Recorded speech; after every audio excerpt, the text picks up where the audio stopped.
Nerdrotic.com.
Well, hello, lovelies. Welcome to the Nerdrotic Nooner.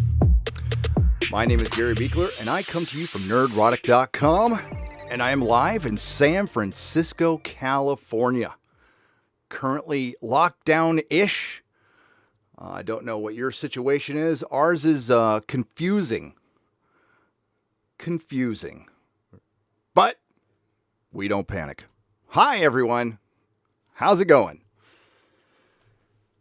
Sorry I was wishy-washy yesterday on the Nerdrotic Nooner. I should have probably done one on May the 4th, but then I remembered I don't care. So it's sad, and if you're still a Star Wars fan, you have my sympathies. But the one thing that was clear from yesterday was that Kathleen Kennedy was completely victorious. She has Bob Iger wrapped around her finger. Basically Bob Iger is her meat puppet at this point. The man has no power over her, and because her utter incompetence over the last couple of years has been, in the words of Keanu Reeves, breathtaking. It's been breathtaking. It's been hilarious. Hey, it's given us the Fandom menace. So that is what I'm grateful for. It's given us the Fandom menace, which has been far more entertaining than anything Disney, Star Wars, Lucasfilm, or Karen Kennedy has produced over the last couple of years. You know, outside of The Mandalorian, I'll give you The Mandalorian. It was okay. I know a lot of people loved it, and I understand why. I know a lot of people didn't like it. I understand why. I thought 3 episodes were pretty good, but it was just a live action cartoon. Other than that, it's been dominated by Karen Kennedy. So we got female Star Wars confirmed yesterday, and that was bending Bob over publicly. And for a guy who's so concerned about his image, yikes. I hate that word. I don't know why I just did that. I watch too much YouTube. I do. I am guilty as charged. Okay, we also have to talk about The Last of Us 2 Takedown. Now, I just saw a tweet from my good buddy Az at Heel versus Babyface, and I'll try very hard, Az. I know you're polite and you don't say anything, but I was saying Heels versus Babyface, and a bunch of people have. It's Heel versus Babyface, so my apologies. Yes, Neeler, I call him Neeler Druckmann, thought it was a good idea to put a message on YouTube after his company took down multiple YouTubers. So that was fun. The ratio last night was, I think it was 7,000 up to 12,000 down. Woke up this morning, 31,000 down. 31,000 down. And I'm sure that's all going to get blamed on Jeremy. And yeah, it's his fault. I blame Jeremy for everything pretty much. But no, I think it's because the game sounds like it sucks. I think a lot of the fans of the franchise are unhappy. Now, I'm going to talk about an email I got last night because I do read them. And it was an interesting take on my last video. And I want to make things clear. I'm going to stand by my general rule, my guideline, that I'm not going to dive into things I don't know much about. But when you start going after my friends and going through the whole YouTube takedown scenario, it's not, I'm no stranger to it. I went through it with CBS. Our friends went through it with Captain Marvel. And that's what the video was about. You know what? This game, despite I know all the leaks, I watched the video, I watched everything, and I can understand why the fans would be upset. It sounds terrible. It sounds utterly awful, but we could be wrong. This could be the greatest game ever. Doesn't matter at this point, does it? It's the same situation with Star Trek Picard. It's the same situation with Dark Fate. Again, we're seeing these repeated patterns, and it seems like they've ramped up a bit during the lockdown, proving, I had in my description here, that the comic industry has learned nothing from this comic shop crisis. I would extend that to the entire entertainment industry at this point. And that's discouraging. It's absolutely discouraging because I think some of us were hopeful, and we can remain. I could be wrong. Okay. I've been wrong a couple times this morning already. Just ask Mrs. Nerdrotic. But it just seems to me like they haven't learned anything. And this was a great opportunity because all things are an opportunity, as my old sponsor used to say. And this was an opportunity to extend olive branches, to turn over a new boulder, as they say here on the internet, and make changes for the better, maybe appeal to the entire audience.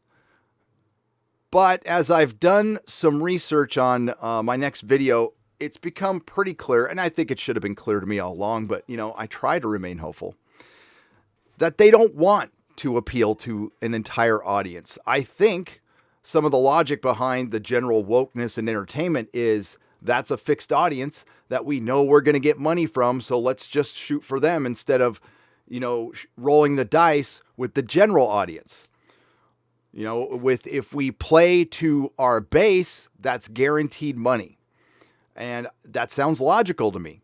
It does. It's not going to work. Never does. Not with, generally broad entertainment that's supposed to be for the masses, not the specifics, the masses.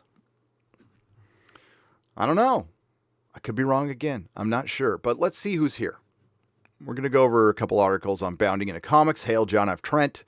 We're going to go check in on that ratio.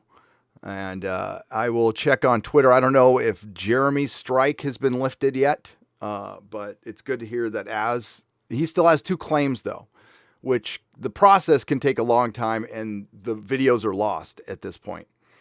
Now, and we'll get into that in a moment. I'll try to keep track. So we got Honey Mustard Gammon, Jen, Scott White. Scott White must be racist.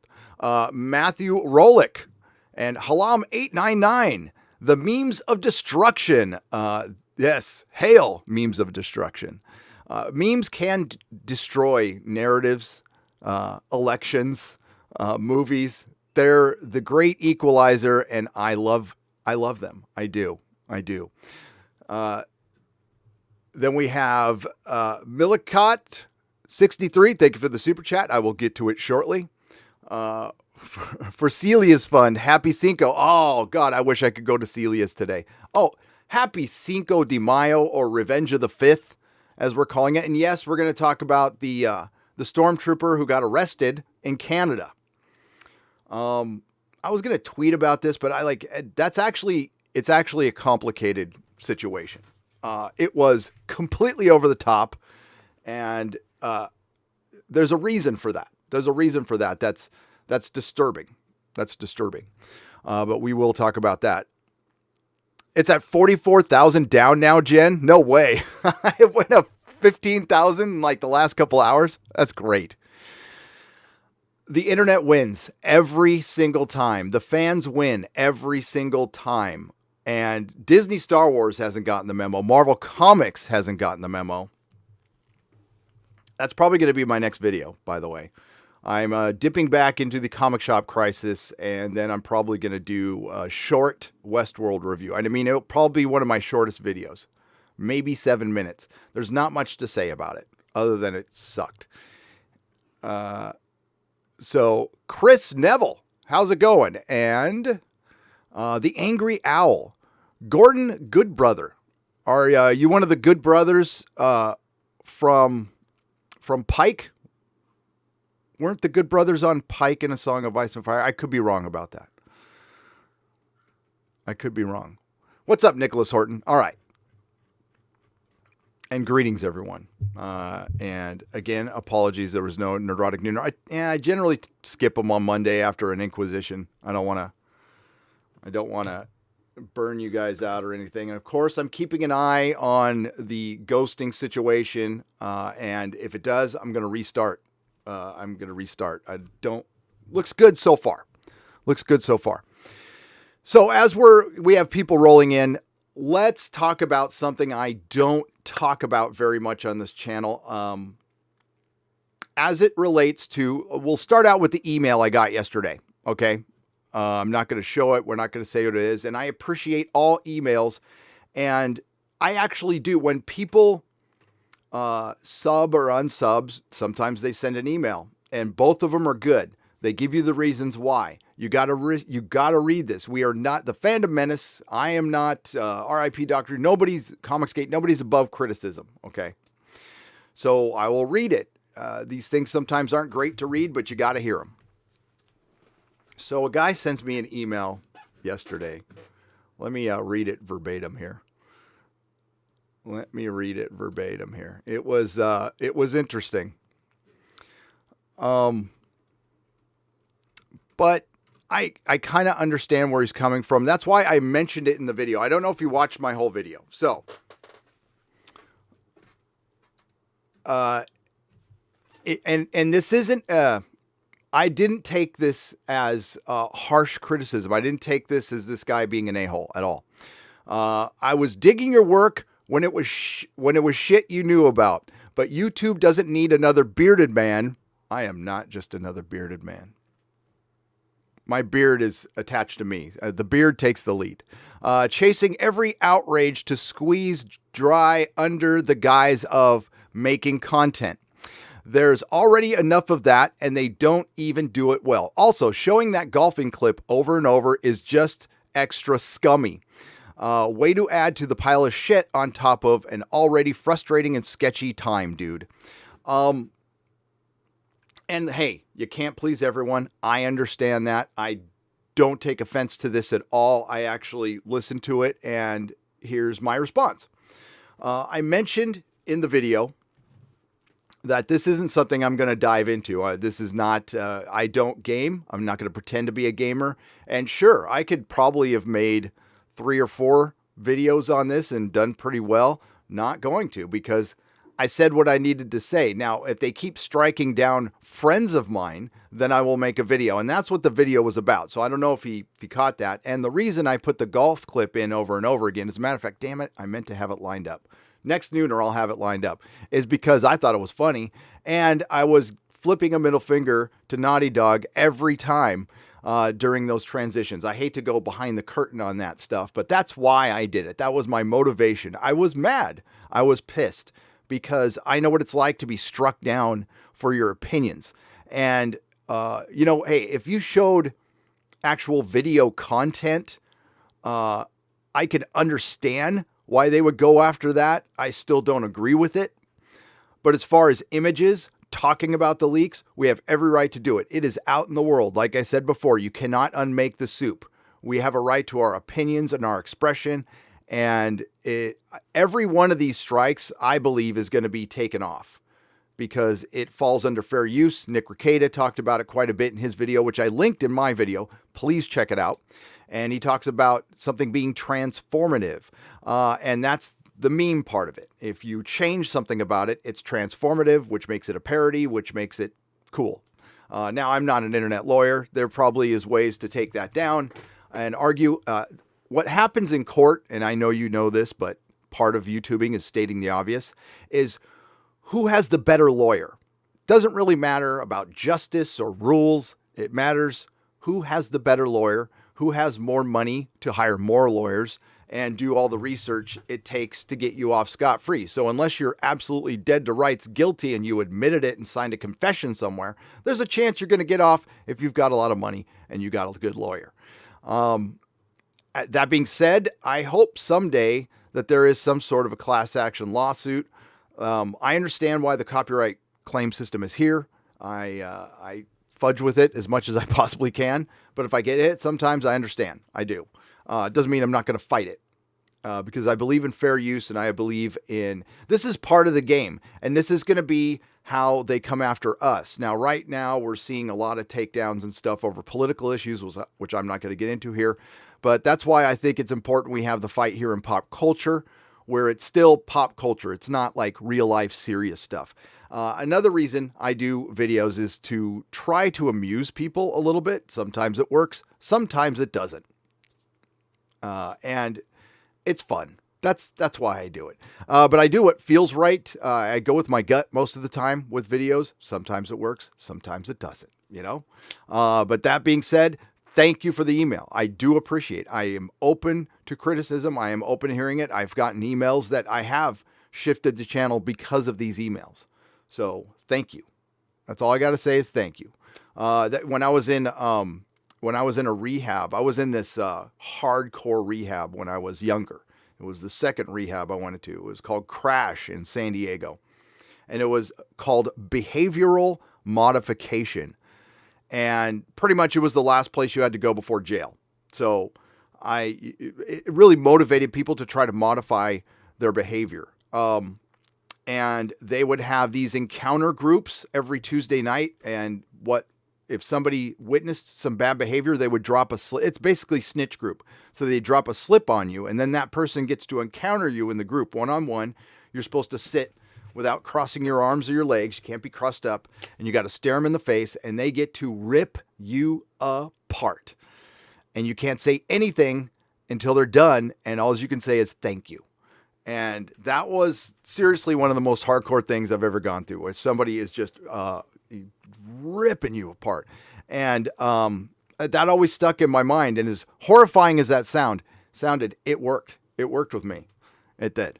That's what the internet is. And you know what? When you get criticism, that means most of the time, not all the time. Okay, yeah, sure. There's people who come in and snipe and stuff. But a lot of the time, it's people who still care. We're still fans. We're always accused of not being fans and we're hurting fandom. No, fandom has always been like this. It'll always be like this. Get a helmet, wear a cup, do what you need to do.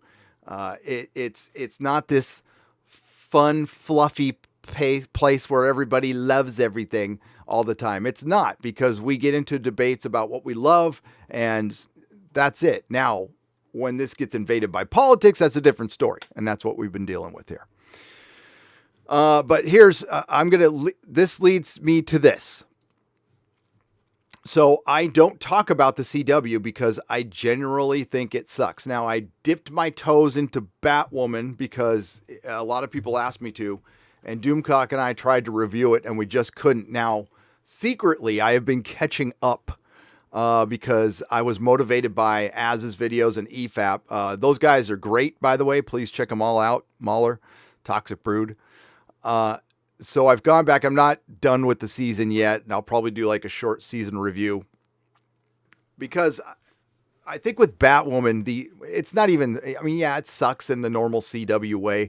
It's the fact that it's gotten so many chances. Well, we're going to have a brave new world, or maybe not such a brave new world, when things get back, and they are discussing something that's pretty interesting.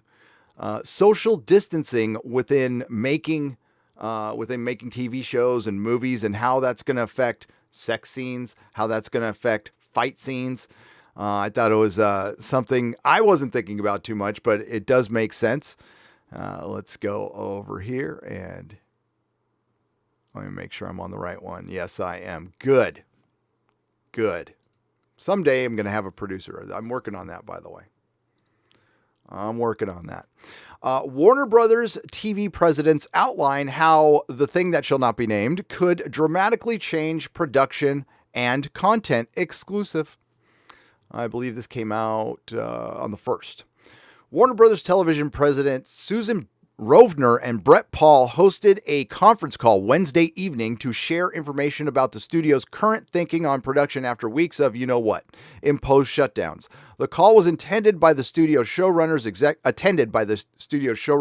executive producers, and line producers, as well as by people from production companies with whom WB-TV and Warner Horizon has deals.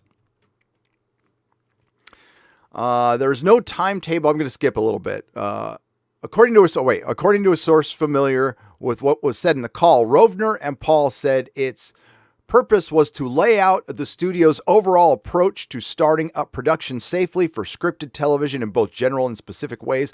We are all working as hard as we can so that when we are allowed to return to work, we're all ready, Paul said. That's assumed. So there's no timetable specific. WB-TV is the storied studio behind such shows as ER, Friends, and The West Wing. Under Chairman Peter Roth, it's currently the producer of Westworld, news on that in a moment, Chuck Lorre's roster, Mom, Young Sheldon, The Kaminsky Method, the entire Greg Berlanti catalog, which I think is every other show on TV, by the way. While the Warner presidents were mostly speaking hypothetically, the call shed some light on unexpected ways in which the thing that shall not be named might change television down to its plots. One such example, there was a suggestion that love scenes might need to be eliminated because actors, by the way, I'm going to stop right there. Hard stop right there. You're eliminating love scenes. Well, that's going to make TV suck. But I don't know if they were that prevalent anyway, but that's cost. It wasn't there a new job created in Hollywood that somebody had to monitor the love scenes, the Me Too monitor. They might be on the chopping block. Because actors won't want to be in close contact. The same was said of fight scenes that would require stunt doubles to violate the rules of social distancing. So basically, we're going to have a bunch of people sitting in hallways and talking about their feelings just a little further apart.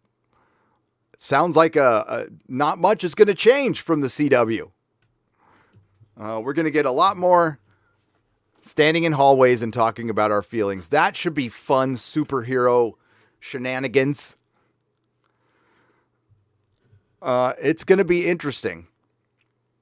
So one of the things I was hoping was going to happen was Hollywood would focus a little less on that market that was specific, that they were obviously going for. They didn't care. Maybe they thought people on the right or in the center weren't watching TV shows anymore, and again, they're just going to go for their base. Maybe they believed the reports out there that young, the 18 to 49 boys and men are no longer watching TV, and it's what did they say? Minorities were spending more disposable income and spending more would you call it disposable time or extra time watching TV shows? I don't know if I believe that. I still think the 18 to 49 demographic, no matter what somebody looks like, is still pretty damn important. I think Disney Star Wars can attest to that. And I think they ignore that at their peril. So it's going to be interesting. So I was hoping that they would maybe see the error of their ways and not completely change. Nobody expects that at all. But maybe make more timeless entertainment instead of relevant entertainment. Now, I don't expect that from Greg Berlanti because I think all he does is watch CNN and tell people what to write out of the scripts there. I've told the story before. I wanted to, not the Crisis crossover, but the one before that where they're fighting all the space Yahtzees or the time Yahtzees, whatever they were. I dipped in to watch the crossover And the first scene I saw was Superman talking to Lois and Lois complaining about the wage gap. So that was I was like, okay, I'm done. That was enough for me. So more feelings in hallways. And I just don't think Hollywood is really going to change. I mean, there's stuff out there. I mentioned, of course there's rights issues and this and that, but there's movies out there that can be made that are guaranteed sure things. Hey, hiring Sam Raimi to direct Doctor Strange is one of those things. That's a no-brainer, duh. And it got everybody, you notice that got everybody excited on all sides of the argument. And I thought that was a great example of how Hollywood is purposefully trying to antagonize fans. There are ways to make your films and get your messages across without antagonizing fans, to the point where you're hiring people to flip the middle finger. And we've talked about this in comics. Miss Quinn, we'll just call her Miss Quinn, getting hired at Marvel and DC when she's maybe written a comic book, and I doubt she was much of a comic book fan before that. We all know why she got hired. She got hired to piss off a couple of YouTuber critics. So, YouTuber critics? What the fuck? Words, mouth, talk. So we keep seeing this time and time again, and I'm not seeing them lay off on this at all. And it's freaking discouraging. And we're seeing it in Doctor Who has gotten horrifically bad lately. And we had an article that came out a couple of days ago, which I might go over, where they were trying to create, they being Bleeding Cool, was trying to create a narrative that those of us who are critiquing Doctor Who have gone in and screwed up the watch parties that Emily Cook was putting on. And that's not the case at all. It was the BBC and Paul Cornell who stirred the pot with that, so much so I did a video on it. You can check it out if you haven't. If you have, thank you. So I was hopeful that, hey, a lot of great things can come out of a crisis. The Renaissance came out of a crisis. So, mankind tends to get innovative after it's been through something. And I was hoping the same would happen here. But I don't think so. I think I know a lot of the celebrities have been going nuts inside their homes because they had to stay at home and they couldn't travel. They couldn't fly in a private plane to a country to lecture us about the environment or something like that. So, yeah, I don't see a lot of change coming. Now, briefly, before we get to another article here, where did I see that article? Nolan was talking about Westworld, and it looks like, I think it was Variety. I should have had that set up. Yes, here we go. It looks like Westworld is winding down. Oh my God, I really got to get ad block.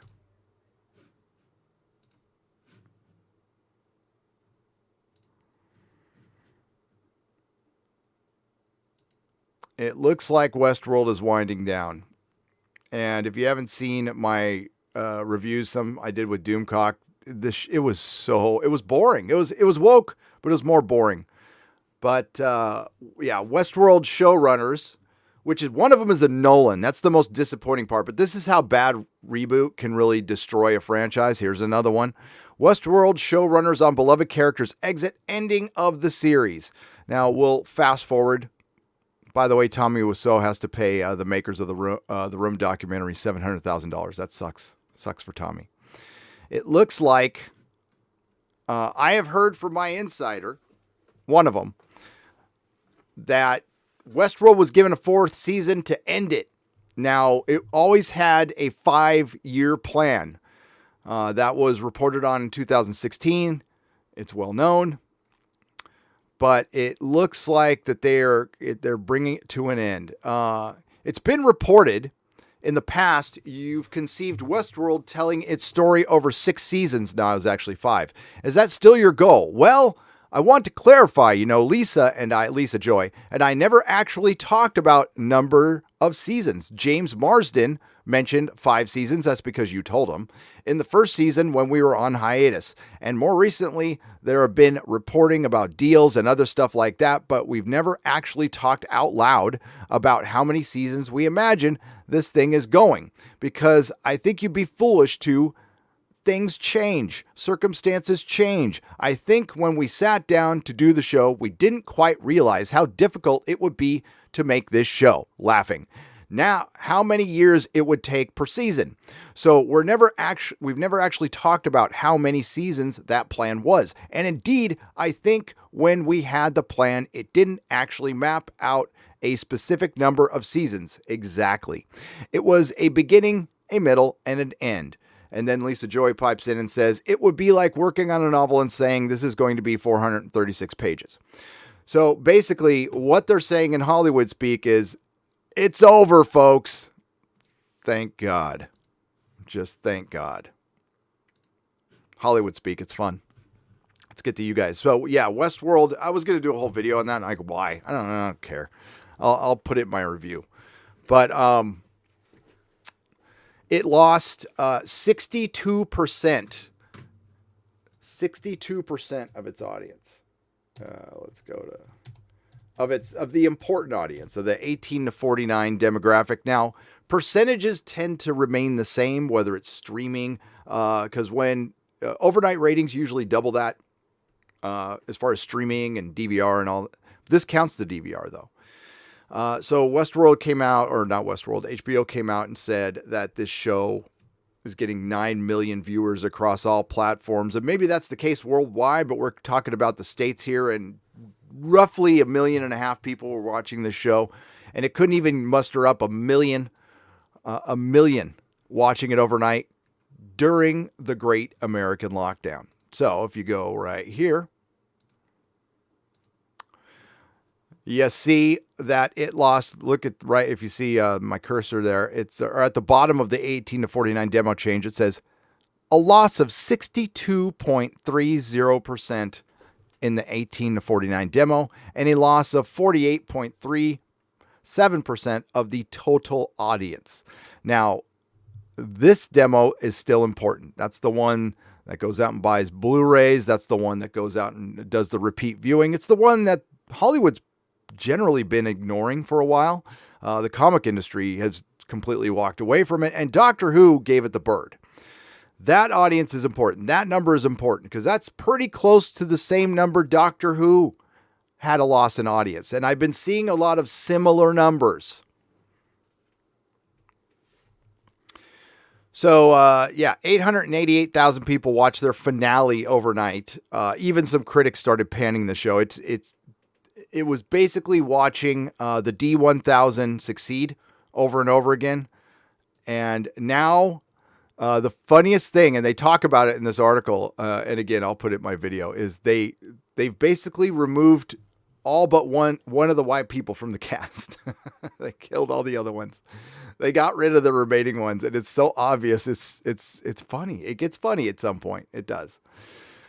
Not that it matters. I mean, Jeffrey Wright's a good actor, but he used to have this great cast, and now it's whittled down to Tessa Thompson, Tandy Newton, and Jeffrey Wright. Those are, and they even mentioned in the article, those are the stars of the show now. Tessa Thompson. Oh, well, I guess, at least we got rid of Evan Rachel Wood. But yeah, she's gone. She's gone. They said in the article, they're like, is Dolores gone? And Jonathan Nolan's kind of coy. He goes, well, I hope not. But she's gone. She might come back. Maybe like Dr. Ford came back in the second season, but yeah, doesn't really matter. Doesn't really matter at this point.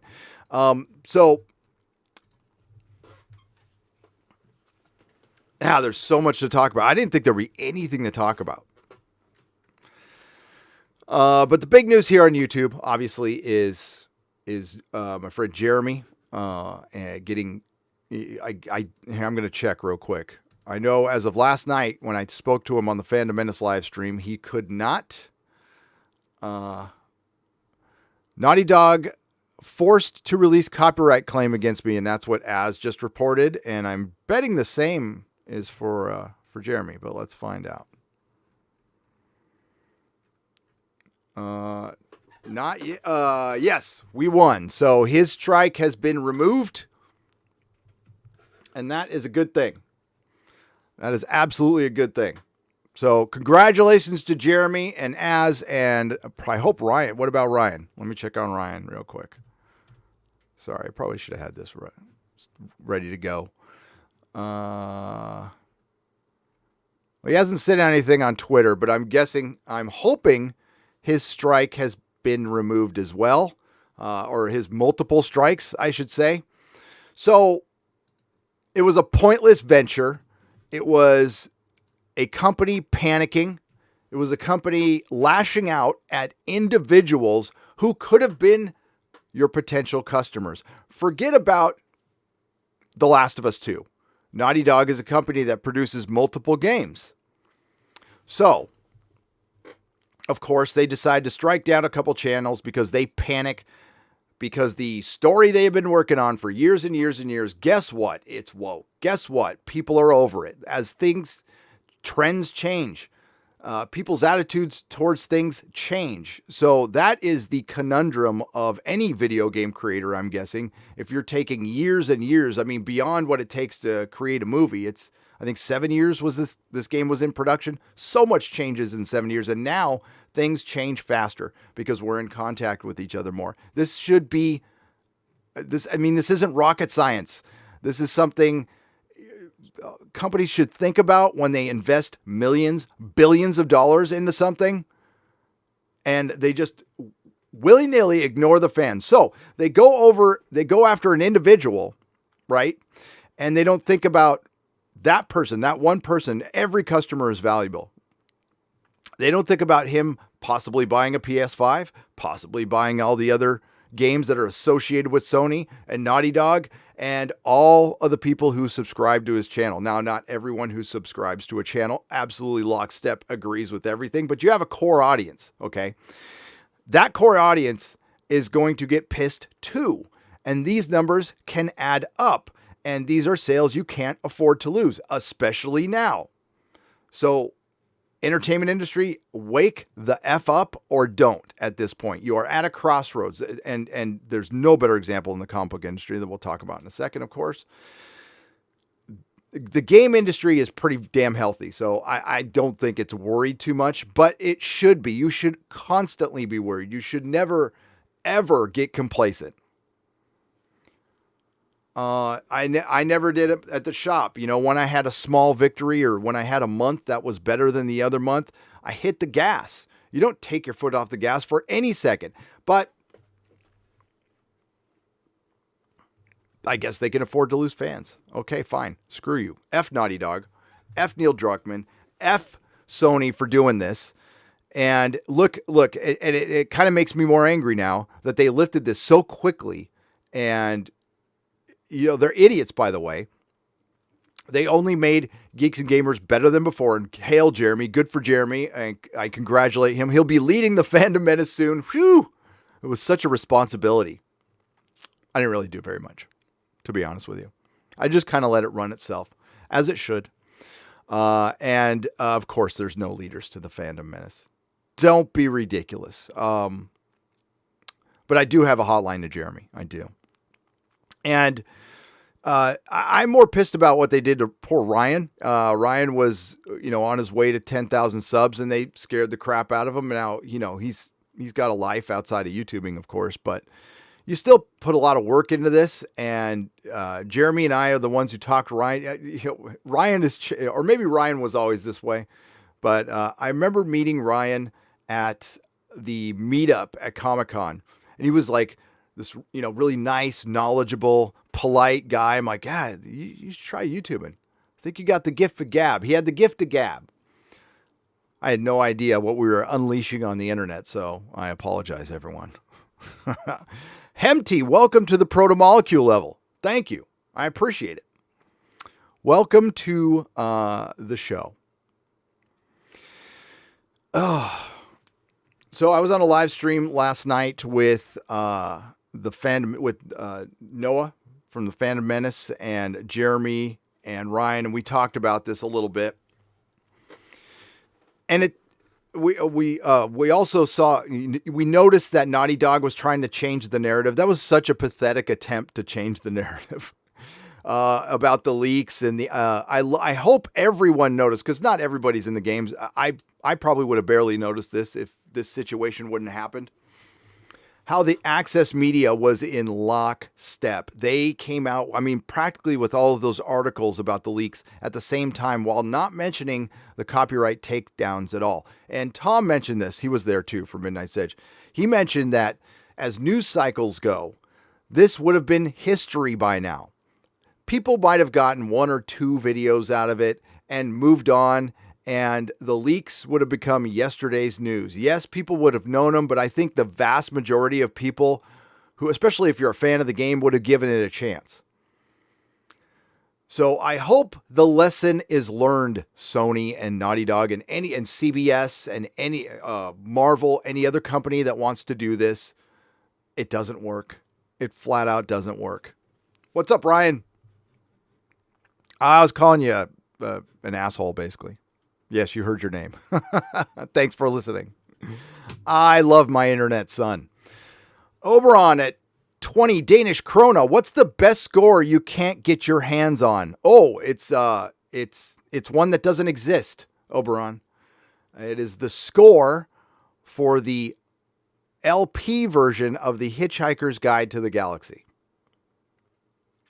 Can't find it anywhere. Excalibur was one that was hard to find, but I managed to get my hands on that. Now, I'd like to have it on vinyl if it exists. And the real soundtrack for Highlander. Sasha Tech for $1.99. They star-washed Star Wars with Lady Juice. They Sasha. Yes, they did. Oh, yes. I guess we should talk about that momentarily. I know I'm all over the map, but that's a Nerdrotic live stream, folks. Let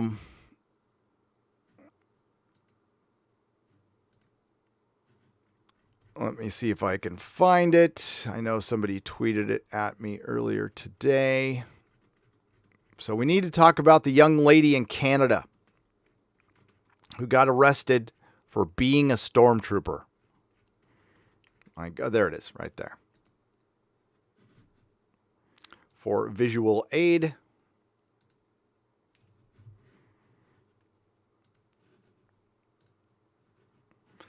All right. So I guess she was doing, it was May the 4th. It was a celebration. That was a restaurant or something. She was an employee there. She was walking out and she was carrying her blaster, which was black. And I don't know if somebody called somebody on her or the cops just noticed it. And they pulled a bunch of guns on her. And now here's the problem. And this is something you can't communicate on YouTube. And this is why Twitter. This is why I like YouTube. I want you to understand that this is a very complicated situation. Now, I support all of our civil servants, our government employees, the good ones. As far as the police are concerned, there's good cops and there's bad cops. I have a very complicated relationship with them because of my past, but I also have a neighbor who's a cop, and I was very thankful that he's a neighbor, especially when I had a lot of break-ins, and recently we had a lot of break-ins in the neighborhood. But there's a protocol, and I think the protocol is the problem. This was obviously over the top. All right, I understand you don't want to walk around carrying, blasters that are black. You would think that one of these cops saw Star Wars. I don't know. So, but once you figured out that this was a person in a costume, and listen, it's easy for me to judge this, and I'm trying not to judge it too harshly, but once you figured out it's a blaster, did you need to cuff her, put her on her face? I guess her nose got bloody. That was fucking ridiculous. And then this. That I don't like. Transparency. This is the part of a free society. Listen, I know the other side of the argument. There's the what if this was somebody with a real firearm. And I mean, you don't know. I understand that part. I do. That was over the top though. Once you figured out what it was, and what the problem is with the protocol, these protocols that don't allow for common sense. Common sense. That's all. That's all we ask for.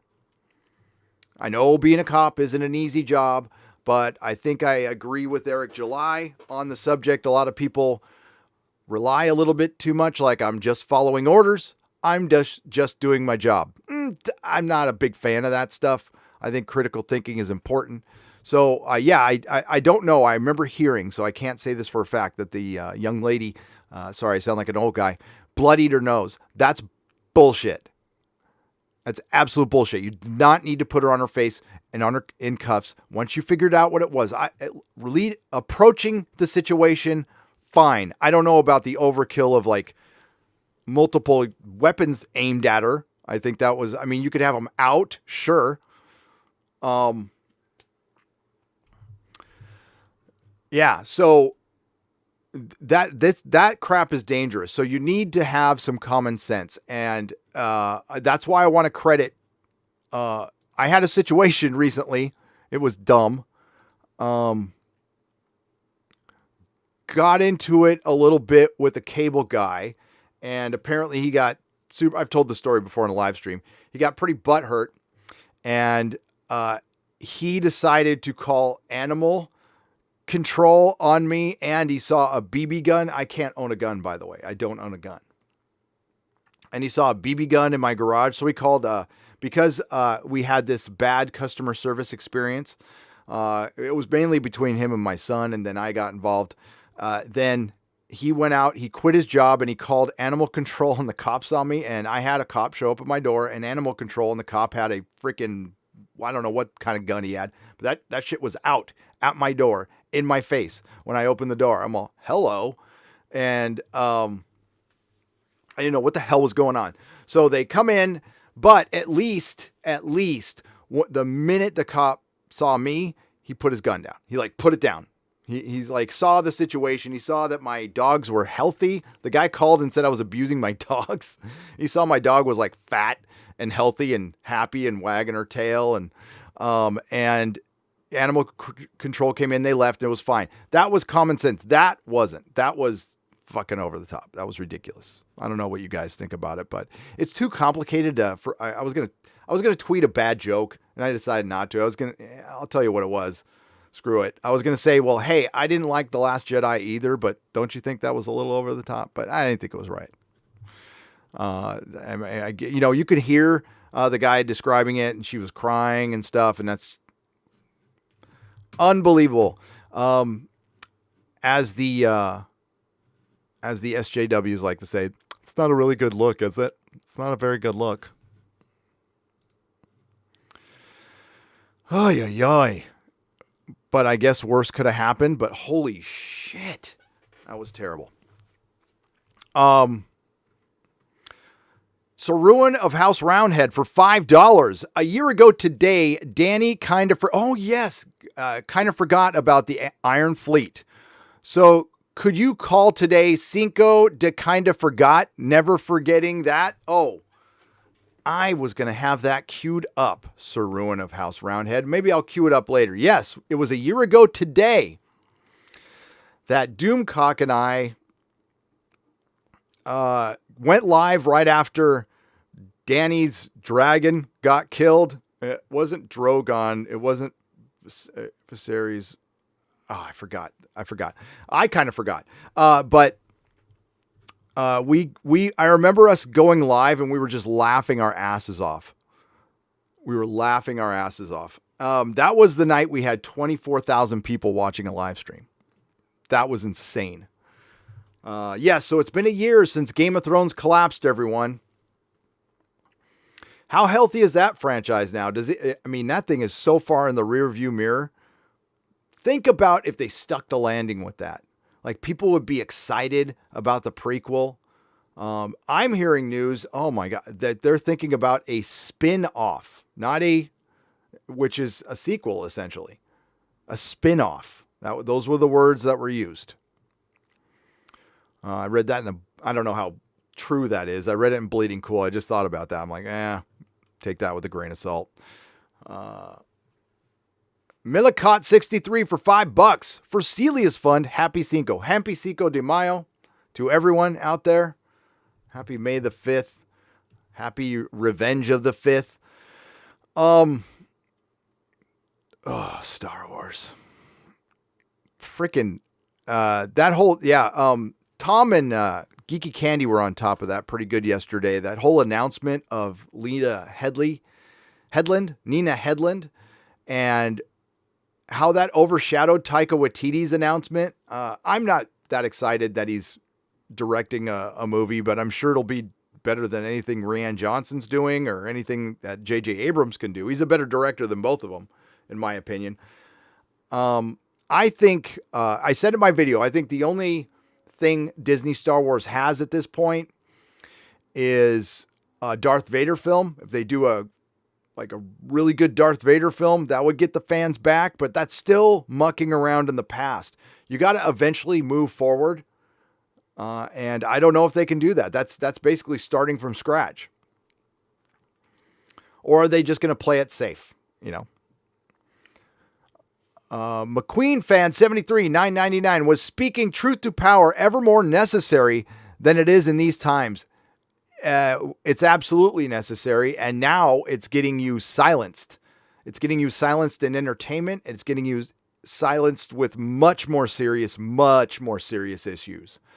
And there is that's why I'm trying to keep it light. There's kind of some scary stuff going on. And maybe that played into why the cops were all ramped up a little bit too much. Maybe that's it. War Wagon for $5. Hail Nerdrotic, R.I.P. Joel. Yeah. My favorite meme was the Joelin one, I have to say. And I feel bad for the people who actually, really loved this game. I feel your pain. I can't relate to the Joe thing, but I feel your pain because as bad as that is, and the thing is, we all know what the motivation is behind it. You're not supposed to see the motivation behind storytelling. As I said in a previous live stream, A Song of Ice and Fire is a great example of a book that has mass appeal, that is filled with feminist messaging, absolutely filled with it. But you don't really notice because you like the characters. That's the key. So the one thing I hear from The Last of Us, correct me if I'm wrong, okay, because I don't know, is people really like the characters of Joel and Ellie. And there's others too. I can't remember the names. I did some research on it, but not much. And I'm not going to pretend I'm an expert. But again, I'm not going to make like 50 videos on it. I'll leave it to the experts on that one. Well, I felt that with Doctor Who. Doctor Who, I know a lot of people don't watch it, but I've been chronicling it a lot. So is Bulls Trek and Az and all of our friends, Critical Drinker. It's one thing to just swap the gender. I hated the decision, but it would end someday. But we always knew in the back of our heads that it wouldn't end there. So they have to go back and they have to constantly rewrite the past, and they're doing it systematically and surgically, okay? They're not doing it with absolutely everything. They're doing it with just the big franchises. They're just glomming on to the big franchises to shape minds. That's scary. And there's still people in denial about this. I was for a little while. When I first heard this stuff coming up, I was like, I don't know about that. And, I was talking about it last night. So before I jumped into the culture war, I watched Mad Max Fury Road. And while I was disturbed, obviously Max was a guest star in his own movie. But I was mesmerized by the action. And it wasn't until later, and I bought it on Blu-ray, and I watched it again, but this is after I watched a video, by the way. I forgot the guy's name now. The video is called "The Feminist Messaging in Mad Max," and people were warning. I remember reading articles about it, and this was, I was doing like a really milquetoast podcast, and I didn't think much about it until I watched the video. Then I watched it again. It was like a veil was lifted. I was like, holy shit. Now, The Last of Us 2 that was the beginning of that messaging, and The Last of Us 2 and Doctor Who are the end of that messaging. That is where it just straight up gets, we're going to beat you to death. Instead of replace you, we're going to beat you to death. It's like, whoa. And the worst part of the motivation is there's disdain behind it. There's like this hateful disdain, this anger, this prejudice, this bigotry that's behind it. And they're the ones who shield themselves behind people who have actually suffered. That's what was my biggest criticism about the episode Rosa in Doctor Who. You exploited a woman's real suffering at a real time of strife, and her, no matter what you think, her brave, her stunning, it's actually stunning and brave move. That shit, there's nothing like that today. And you dishonor it by exploiting it. Same thing happened with Watchmen. You dishonor it by exploiting it. If you showed it any respect, that's one thing. If you actually tried to write a decent episode of television, but you can tell it was half-assed, and when they were done, they were, oh my God, the circle jerk was probably stunning and brave. And they're probably just like, oh, we're going to get so many awards for this. And they didn't come. So they made up one. I did a video on it. That's the, sometimes it can get discouraging. I don't get discouraged for very long. I'll get bummed out about something, and then I'll get, you can either anger your way through something, get pissed off, get motivated. I try to get motivated, because sitting on your ass and doing nothing, creates nothing. And that's why I love the Fandom Menace. NPCs are making politics their religion. And that's the point I was just getting to. It's God, there's a synchronicity in life. Arnold S., thank you for the $2. It's their religion. I think we all, they've even, science has said they've found the part in our brain that requires this. And I think we are wired to worship something for community or whatever. I think we're wired that way. And if you're not a religious person, then you find something else.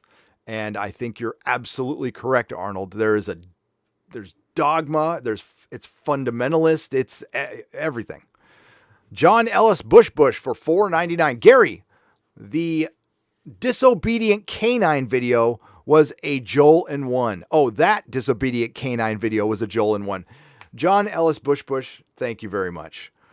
I was inspired. Yeah, I get, I don't know. I like Jeremy. I like Az. They're genuine friends. So when people go after them, I take it personal. That's the one. It's the one time I take things personally. I generally don't, unless it's destroying Doctor Who. That I take personally, and it was meant to be a personal shot, and that's the whole point of it. What Joel set out to do was personal towards a certain portion of his fan base that he doesn't want buying his game. He even came out and said it. The problem is with his ideology, because he is intentionally or unintentionally offending and driving away people he probably doesn't intend to. I don't want to believe that Chris Chibnall and Joel, I'm sorry, I say Joel, I'm sorry, the Neil Drunkman. I don't want to think, I hope that they don't think everyone who doesn't think like them is a Yahtzee, but I'm starting to. Judge somebody by their actions. Look at his actions. Look at Chris Chibnall's actions. I don't give a crap what they say. when somebody wants to slap back at me or others here on YouTube with an interview from a creative like Jonathan Frakes or Chris Chibnall or Jodie Whittaker, they are contractually, I'm stating the obvious, but they're contractually obligated to support their show. So they could be full of shit. Most of them usually are. So that's not really an argument. Sending me interviews where, oh, well, look, Jonathan Frakes said this, said that, you're just a bunch of haters. Well, of course he's going to think that. It's his job. It's where he makes his money. But the problem is the short-sightedness of it all. It's, and they're intentionally trying to antagonize people. And for people to be in denial about this, I mean, look at freaking The Last of Us. That is horrible. Even people who are not fans of the game can see it. Even people who are not fans of Doctor Who could see what they were doing. Sarah B., welcome to the Geloja level of membership. Thank you very much. I appreciate it. Mr. Insanity for $4.99. Happy Seco, Gary. What are you hoping will happen in the Disney earnings call today? Well, you're asking me what I hope? I hope that Bob Iger says he fired Kathleen Kennedy because she's an incompetent leader. We gave her a nice golden parachute because she's done great things in the past. I mean, she served coffee to Steven Spielberg, and she did it very well. No, she did. She did do good things in the past, just not with Disney. And we are going to turn over a new boulder. That's what I want to hear from Bob Iger. And we're going to start respecting all fans. I would love to hear an apology to the fans that they drove away. I would love to hear Bob Iger say, we've made a lot of mistakes and we want to make things better. That would go a lot. That would save Star Wars. That would literally save Star Wars. Now, not everybody would come back. I don't think I would come back, but a lot of people would. If you heard just a little bit of, I don't know, an admission of guilt, but we're not going to get that. We're going to hear what we're going to get and I'm sure Clownfish TV is going to be all over this spin. That's what we're going to hear. But we can always hope, Mr. Insanity, but we know hope is not a strategy. Christian Delorme for $2 Canadian. Hey, Gary, have you ever been in a Turkish prison? Have you ever seen a grown man naked? Do you like it when scraps rubs up and down your leg? You ever seen a grown man naked? Dwight Schmitz for $5. Hail, Gary. Last Jedi broke my heart. DC is replacing Superman. All I have left is Lord of the Rings. Hashtag save Middle Earth. Hashtag the Fellowship is strong. Out of my cold, dead hands, they will take Lord of the Rings. I will dedicate my entire channel. I will go Dark Side Phil. I'll record 4 live streams a day, break them up into 15-minute, and I will put up 57,000 uploads talking about how you're not going to take Lord of the Rings from us. Frick, no. Oh, again, I can't hit everything today, so I'll talk about it more tomorrow. Battlestar Galactica going completely woke. Oh, yeah. So Sam Esmail, who did Mr. Robot, which ended just horribly. Oh, my God. It started out so good and ended horribly. So they're going to be making, it looks like they're making a prequel to Battlestar Galactica. And I'm not hopeful. I'm just going to assume everything is woke until I am shown otherwise. Same with Dune. I hope it's good. And if I'm wrong, I'll say I'm wrong. I said I was wrong about The Witcher. So we'll see. We'll see. But The Last Jedi broke a lot of people's hearts. It broke whatever was left of my love for Star Wars. Again, I've told this story before. So much so that the last Star Wars collectibles I kept, and I swore I'd never get rid of them, were the action figures I played with as a little kid. I kept them all these years. It was the one thing I managed to keep through all my moves and all the craziness in my life. My mom didn't throw away my Kenner action figures. And after I saw The Last Jedi, I think I had like 20 patrons at the time. I sparsed them out between my patrons. I'm all, give me your addresses. I'm going to send you my Star Wars figures. And I made it part of this package. and a tier that I had that was already in place, and I was done. Finding Neo for $1.99, free David Icke. God, I don't even know if I can say his name on YouTube. Did he go somewhere? Did he get locked up? I don't know. Or are you talking about like free his speech? Yes, I think everybody should be able to say whatever they want on YouTube to a certain extent. I understand some stuff. Let's not be crazy about this, but UFOs and stuff, it's harmless. Most adults can figure out things on their own, and the ones who can't, Darwin. I don't know. Recently watched Thank you, Finding Neo. Sorry, brain farted there. Thank you for the $1.99. Nikki D for $20. Recently watched Captain Marvel again. Why? You know what? I can't say that because I'm watching Batwoman again. So I know why. And was instantly reminded how poor of a film it truly was. I would rather watch Thor: The Dark World on repeat. Dark times ahead for the MCU. If this plank of wood is the new leader. Oh, she is the new leader. They are not turning away from this. I think Sam Raimi's hire at Doctor Strange is, here, we're throwing you a bone, but we're still going in this direction. Now, I will watch Doctor Strange because unconditional love for Sam Raimi. I will watch anything he does. So, yeah, I can't wait. But other than that, the MCU is coming, folks. And we're starting to see more and more people actually realize that. Good thing, though, it was delayed. And yes, I would rather watch Dark World because it has Chris Eccleston in it. I don't mind that movie. I mean, it's not great, but it's better than Captain Marvel. No, Captain Marvel is objectively a bad movie because of the writing. Technically, but what they did to Nick Fury was what they did to Joel, what they did to Doctor Who, what they did to Luke Skywalker. It was assassinating a character to send a message. Time's up. Everybody, time's up. So we're going to take the ultimate badass in the Marvel Universe and have a little key scratch out his eye. Fuck that. Brett Carlton for $5. It's funny, Star Wars is perfectly timed to not fit the Disney trilogy into a fourth B with into a fourth. Be with you all day marathon like I did yesterday. It's perfect. LOL. Brett Carlton, thank you for the $5. Thank you very much. I appreciate it.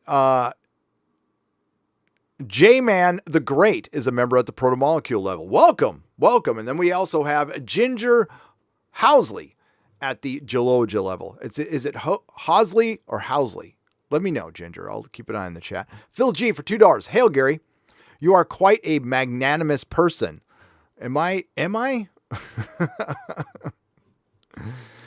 Well, it's better than being a garbage person, which I was called today.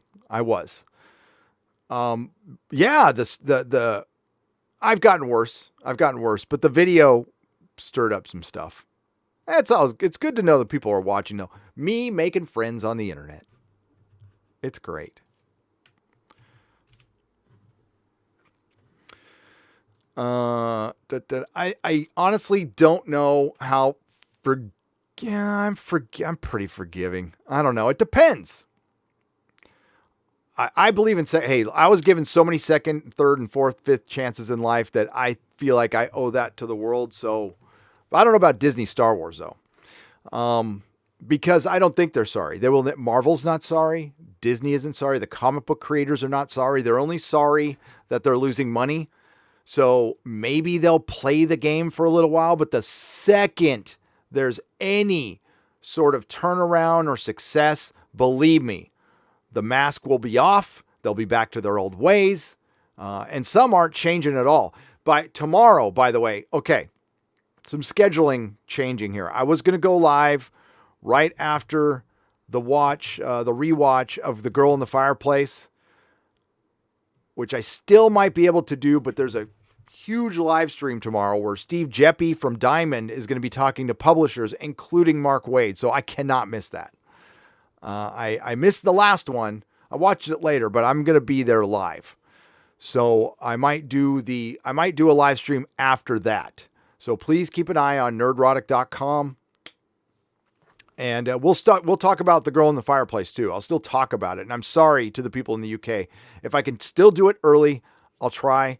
But yeah, there might be either a double live stream or we'll just probably push it to later. I don't know. But I can't miss that. I want to see Mark Waid talking to Steve Jeppy. I'm going to get my popcorn out. That's going to be good. It's going to be good. Vintage comic love. Right on. Oh, I love vintage comics. Like, hey. Just a reach away. Just a reach away. Right there. Welcome to the Gelogia level. Yeah, I haven't talked about comics in a while because Doctor Who was dominated and then freaking Star Wars. It's like one thing after the other now. Then The Last of Us, and I can only focus on one thing. But I'm definitely diving back into comics over the next couple of days because it's a turning point. They're at the crossroads. So Blue Moon Comics, which I previously reported on, they're in San Rafael, California. They were on the verge of closing down. They got some help from their customers. I shopped there when I worked at Tesla. It looks like they're opening back up this weekend. And it's opening up to customers, which is confusing to me because I guess things are changing every day here in California. And I think certain counties are kind of doing their own thing. And that's, that's good, I guess. It's been okay here. Like I've said before, other areas are worse. By all means, be safe. Listen to a medical professional, do all those good things. But it's good that we see some work happening. So they are opening back up. This is a good thing. I'm very happy for them. Those two guys are nice up there. And I'm just curious what they're going to be opening up to. So, and it looks like they're opening up to the same old shit. Now, thankfully, Snowflake and Safe Space and the New Warriors has been delayed to July 15th. I don't know if the books have been printed yet. I'm not sure. I don't think Marvel's printer shut down. So it all depends on whether they've been printed yet. But I could certainly see that being digital only and them canceling the book outright based on the ratio. Those ratios, as much as people try on YouTube, as much as people say, just ignore them, it's a bunch of haters, they watch that shit. Real quick, let's check on a couple ratios, shall we? Couple of ratios here. We will start with Snowflake and Safe Space. It's been a while since I checked on them.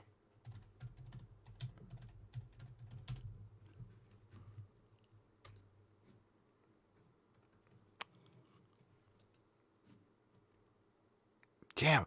Marvel has a YouTube channel with 13.8 million subscribers. And yeah, they have videos like Joe Quesada's morning warm-up has had 17,000 views. It was a live stream, but come on. It's Joe Quesada. People aren't mad at Joe Quesada. Oh, and it sucks that we lost Free Comic Book Day this weekend. That's a big deal. Hopefully they reschedule it. Oh, man. So it's hit 1 million views. It's hit 1 million views.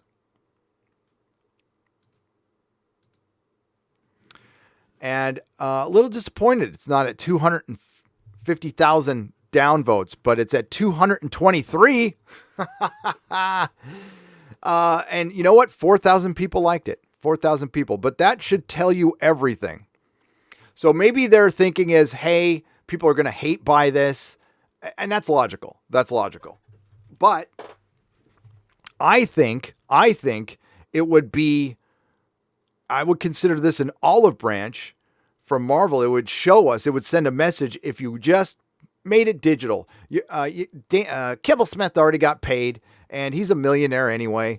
And I'm not sure who the artist was. I forgot. But I think if you just made it digital, that would probably send a positive message. I doubt many comic shops would complain.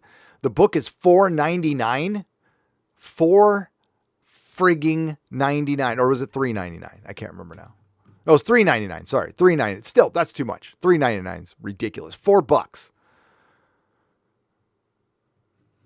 So we're gonna check on another one.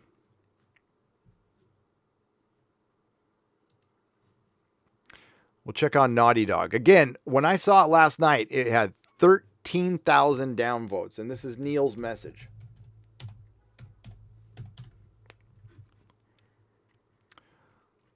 Oh, look. My video. That's cool. There it is. We have gone gold.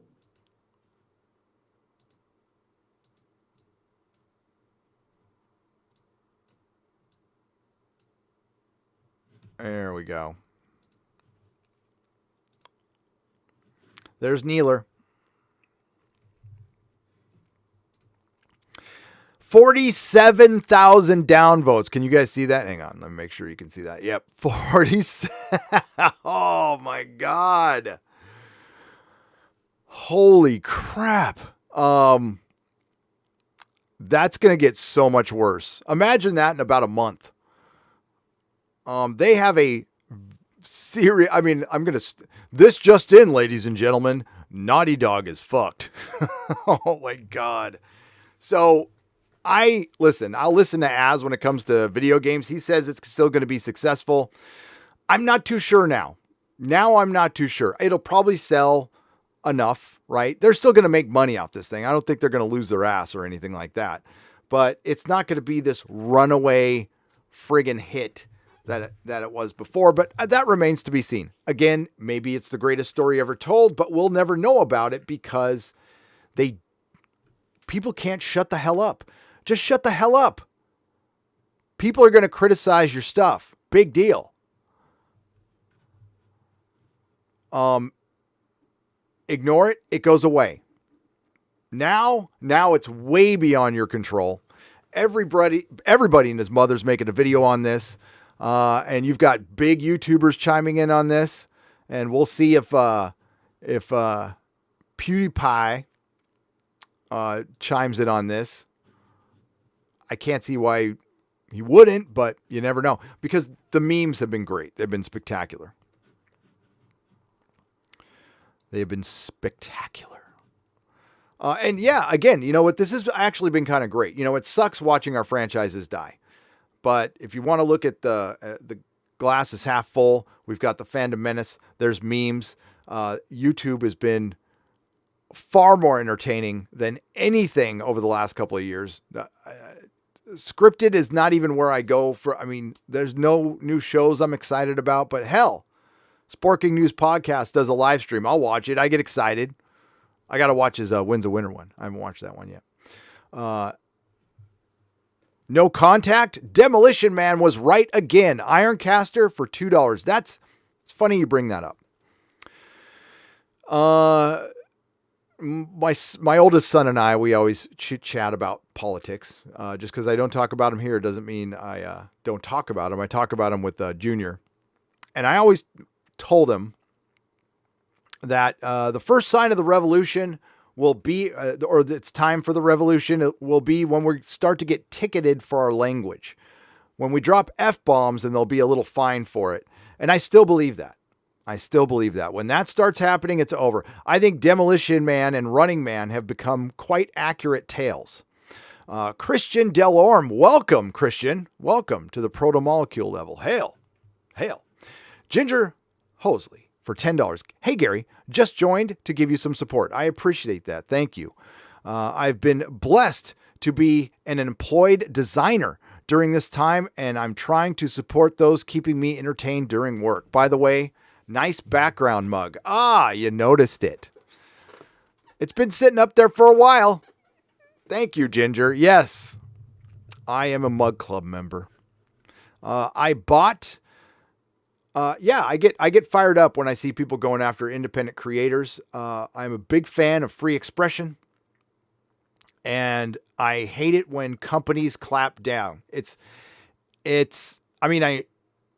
hard. How do I put this? When they do it, it pisses me off, but I have a ton of fun going after them. I love a good fight. I do. I think a lot of us do on YouTube. So when they smack us, it's like, okay, it's on. Let's go. Let's go. Let's dance, biatch.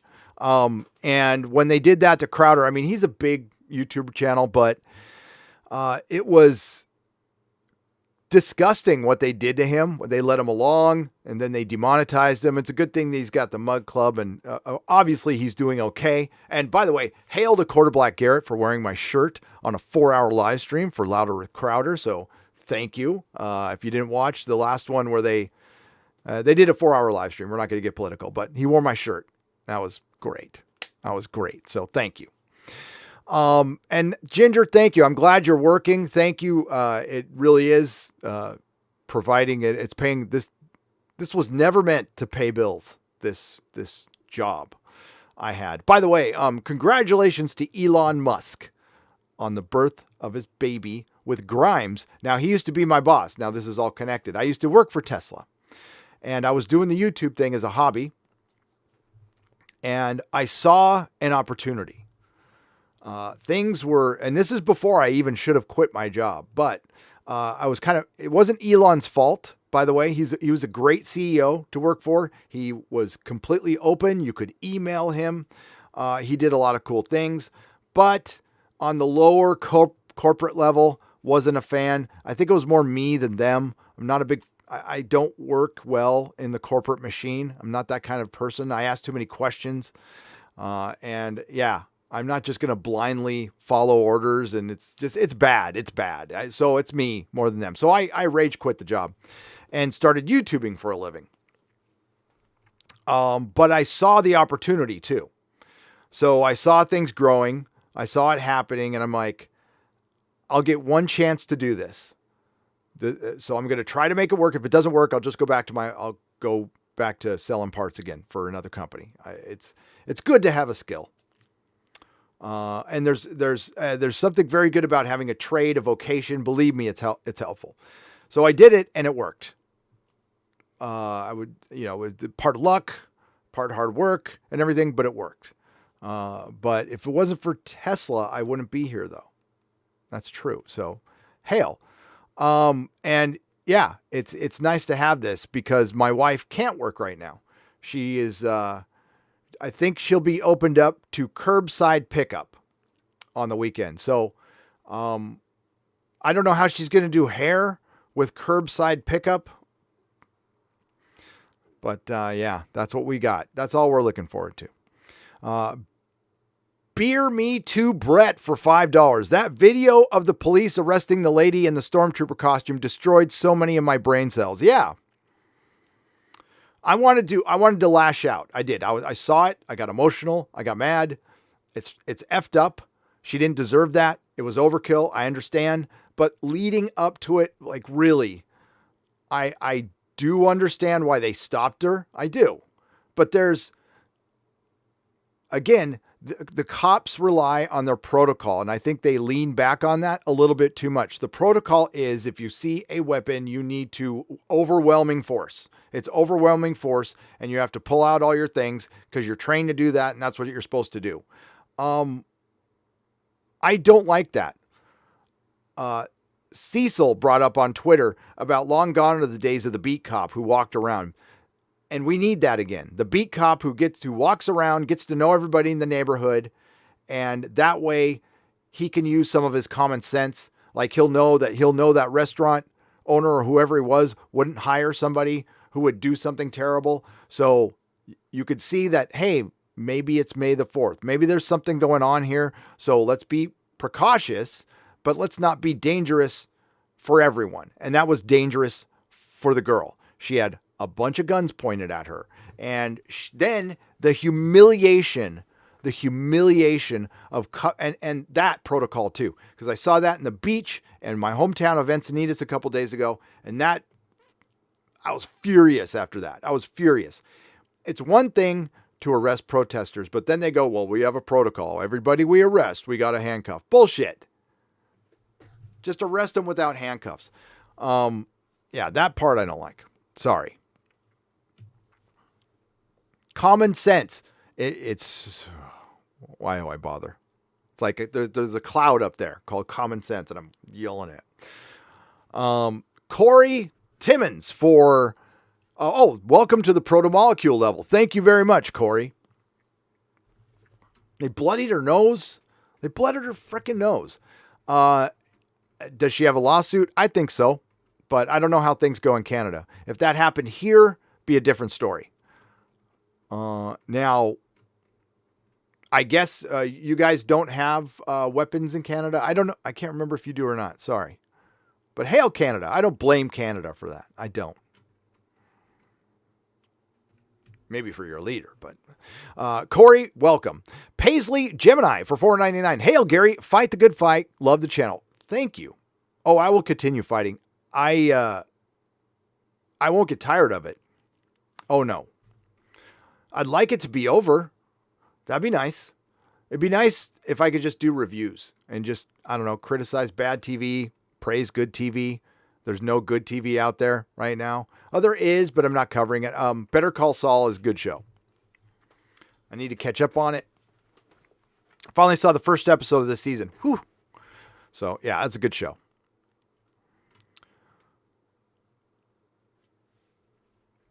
All right.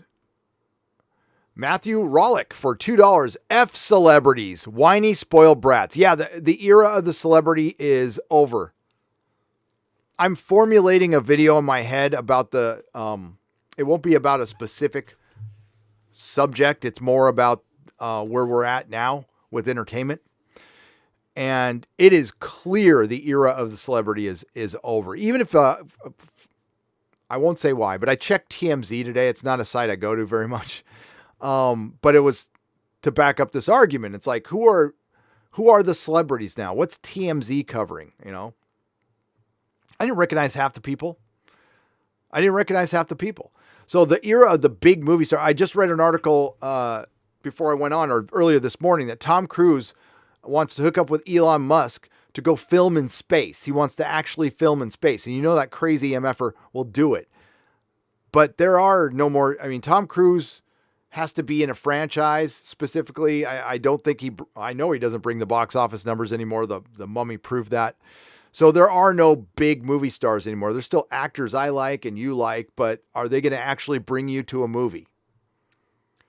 You know, because there was a time where if Robert De Niro was in something, or Harrison Ford, there was a long time that if Harrison Ford was in something, people were going. They even went, I mean, some people even went and saw The Mosquito Coast. Ugh.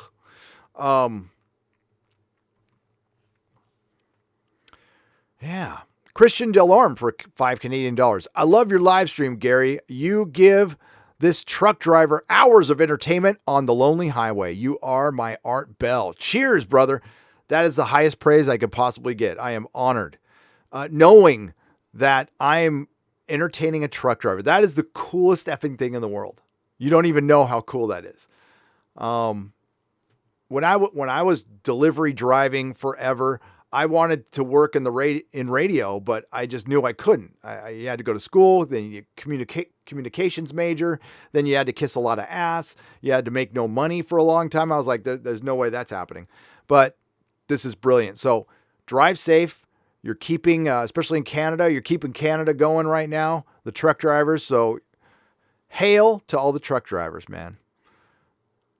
Keep that food in transit, please.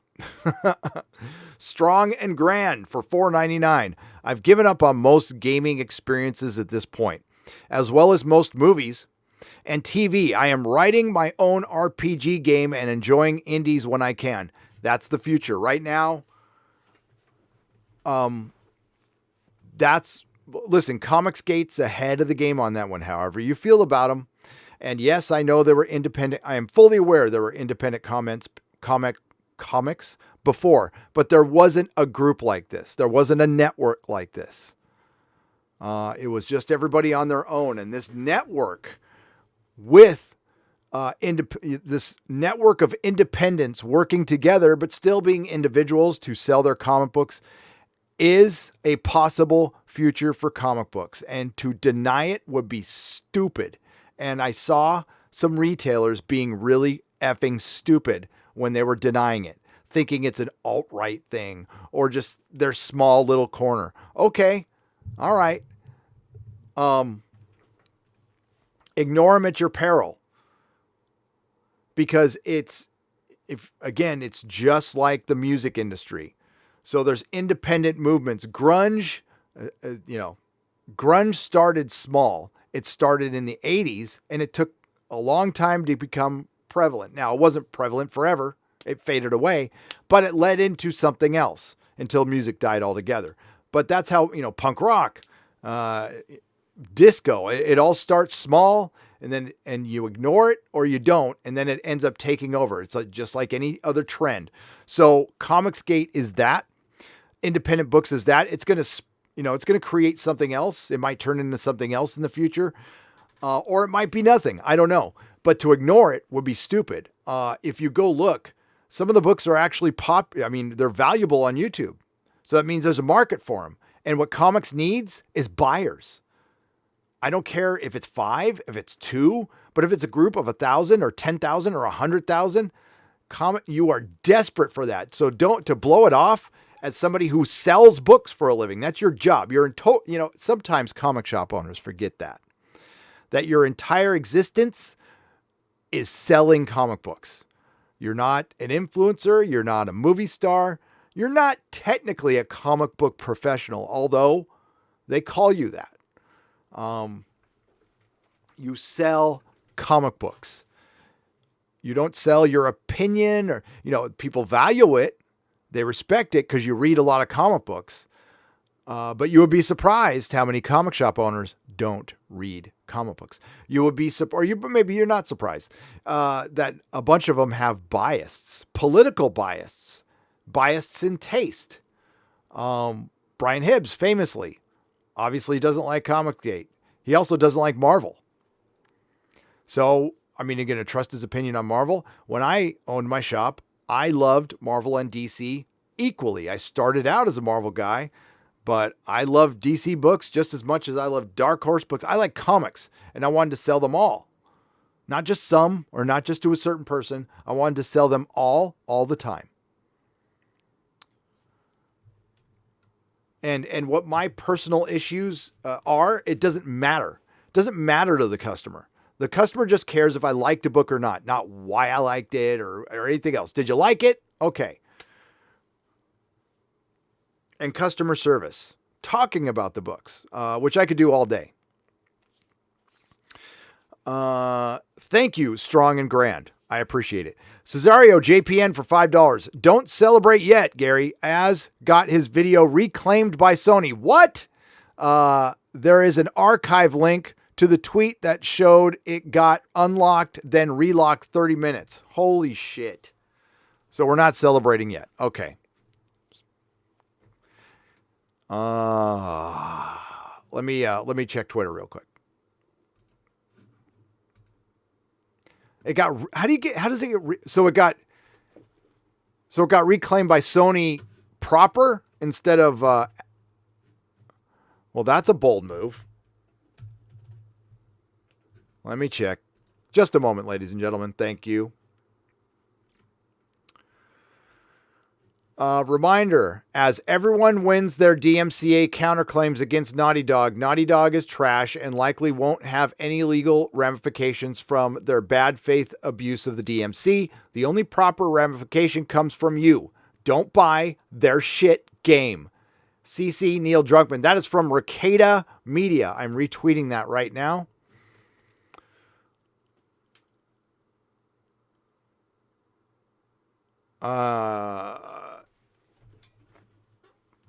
Yeah, so keep me updated. I don't know if anybody's out there, if they can, if Ryan's out there or something, they can shoot me a message.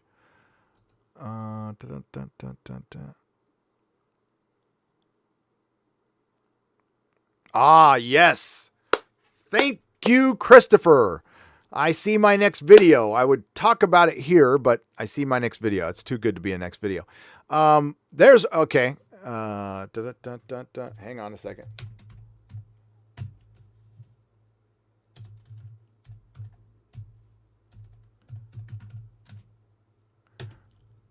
Okay. Okay. So it looks like, hey, things can change. I will announce it now, but things could change. But it looks like we got Nick Rekieta coming on Friday Night Tights. So Nick Rekieta will be joining us on Friday Night Tights this Friday to talk about this effing mess. Screw it. We're going to talk about this. So if you're out there, I don't know if you're watching or not, like message me. What's going on? What's going on, buddy? So why do I make these videos? So why did I make a video? To get the word out, to do exactly what Nick just asked everybody to do. To get the word out, because that's the only way we can fight these effers.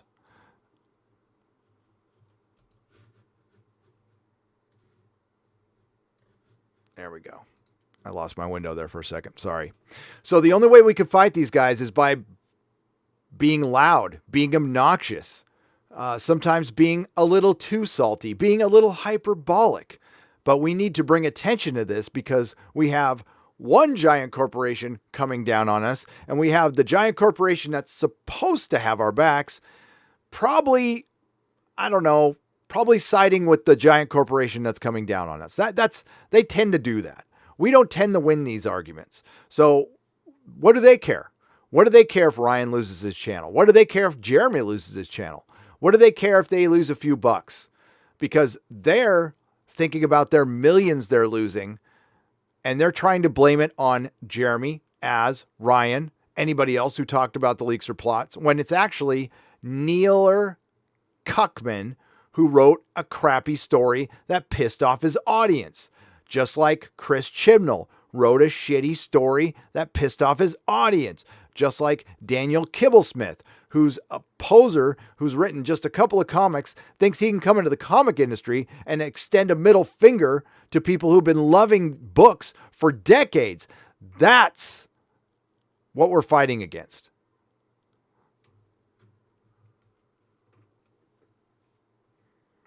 Thank you, Cesario JPN.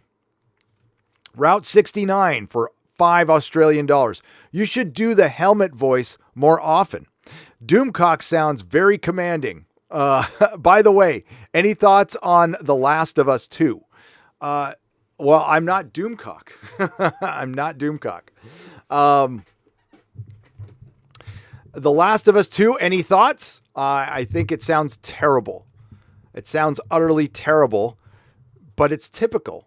I'm not surprised at all that they would brutally... I don't know if I should say it.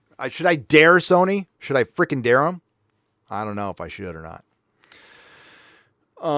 There's a golf club involved, and somebody gets beaten to death brutally.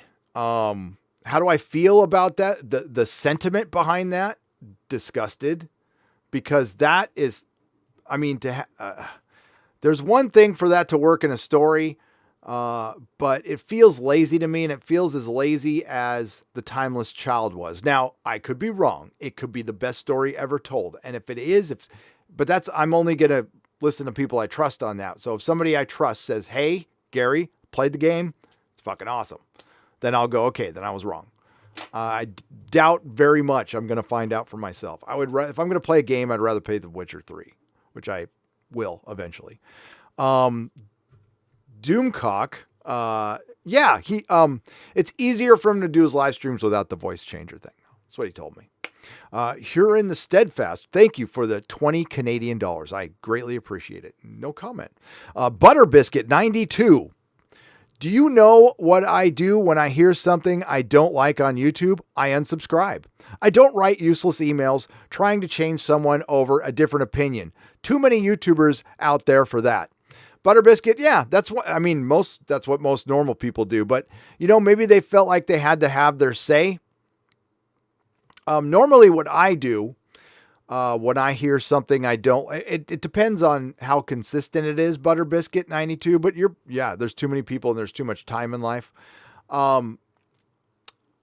What I normally don't unsubscribe. It depends. If the YouTuber like vastly changes their message, like I subscribe to them for a reason and then the message changes. I subscribe to hundreds of people, and I've only unsubscribed to 2 in the last year, and that's because they went way like crazy, and it was disappointing. But generally, if I hear one video, like, it depends. It depends. It depends on the person, and you have every right to do so. There's peaks and valleys with everything. Zero duality for $2 Canadian. Nova Scotia. Okay. So zero duality says, and this makes sense with the police and the stormtrooper. He says the Nova Scotia incident fear, but this is overreacting. It still is. I can understand. Like I said, I completely understand why they were cautious in the beginning.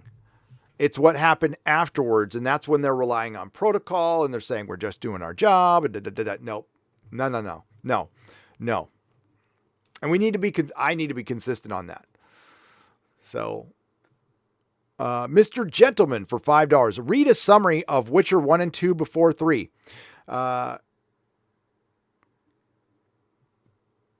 don't know if I want to. Well, it's so Triss being sweet but omitting Yennefer, Nilfgaardian politics, and the Wild Hunt are built up. Oh, as far as the books are you know what? I think I read it out of order.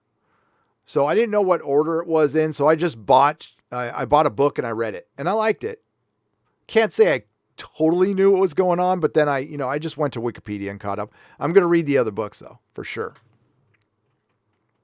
Cool. I like the lore. I love me some good lore. Okay.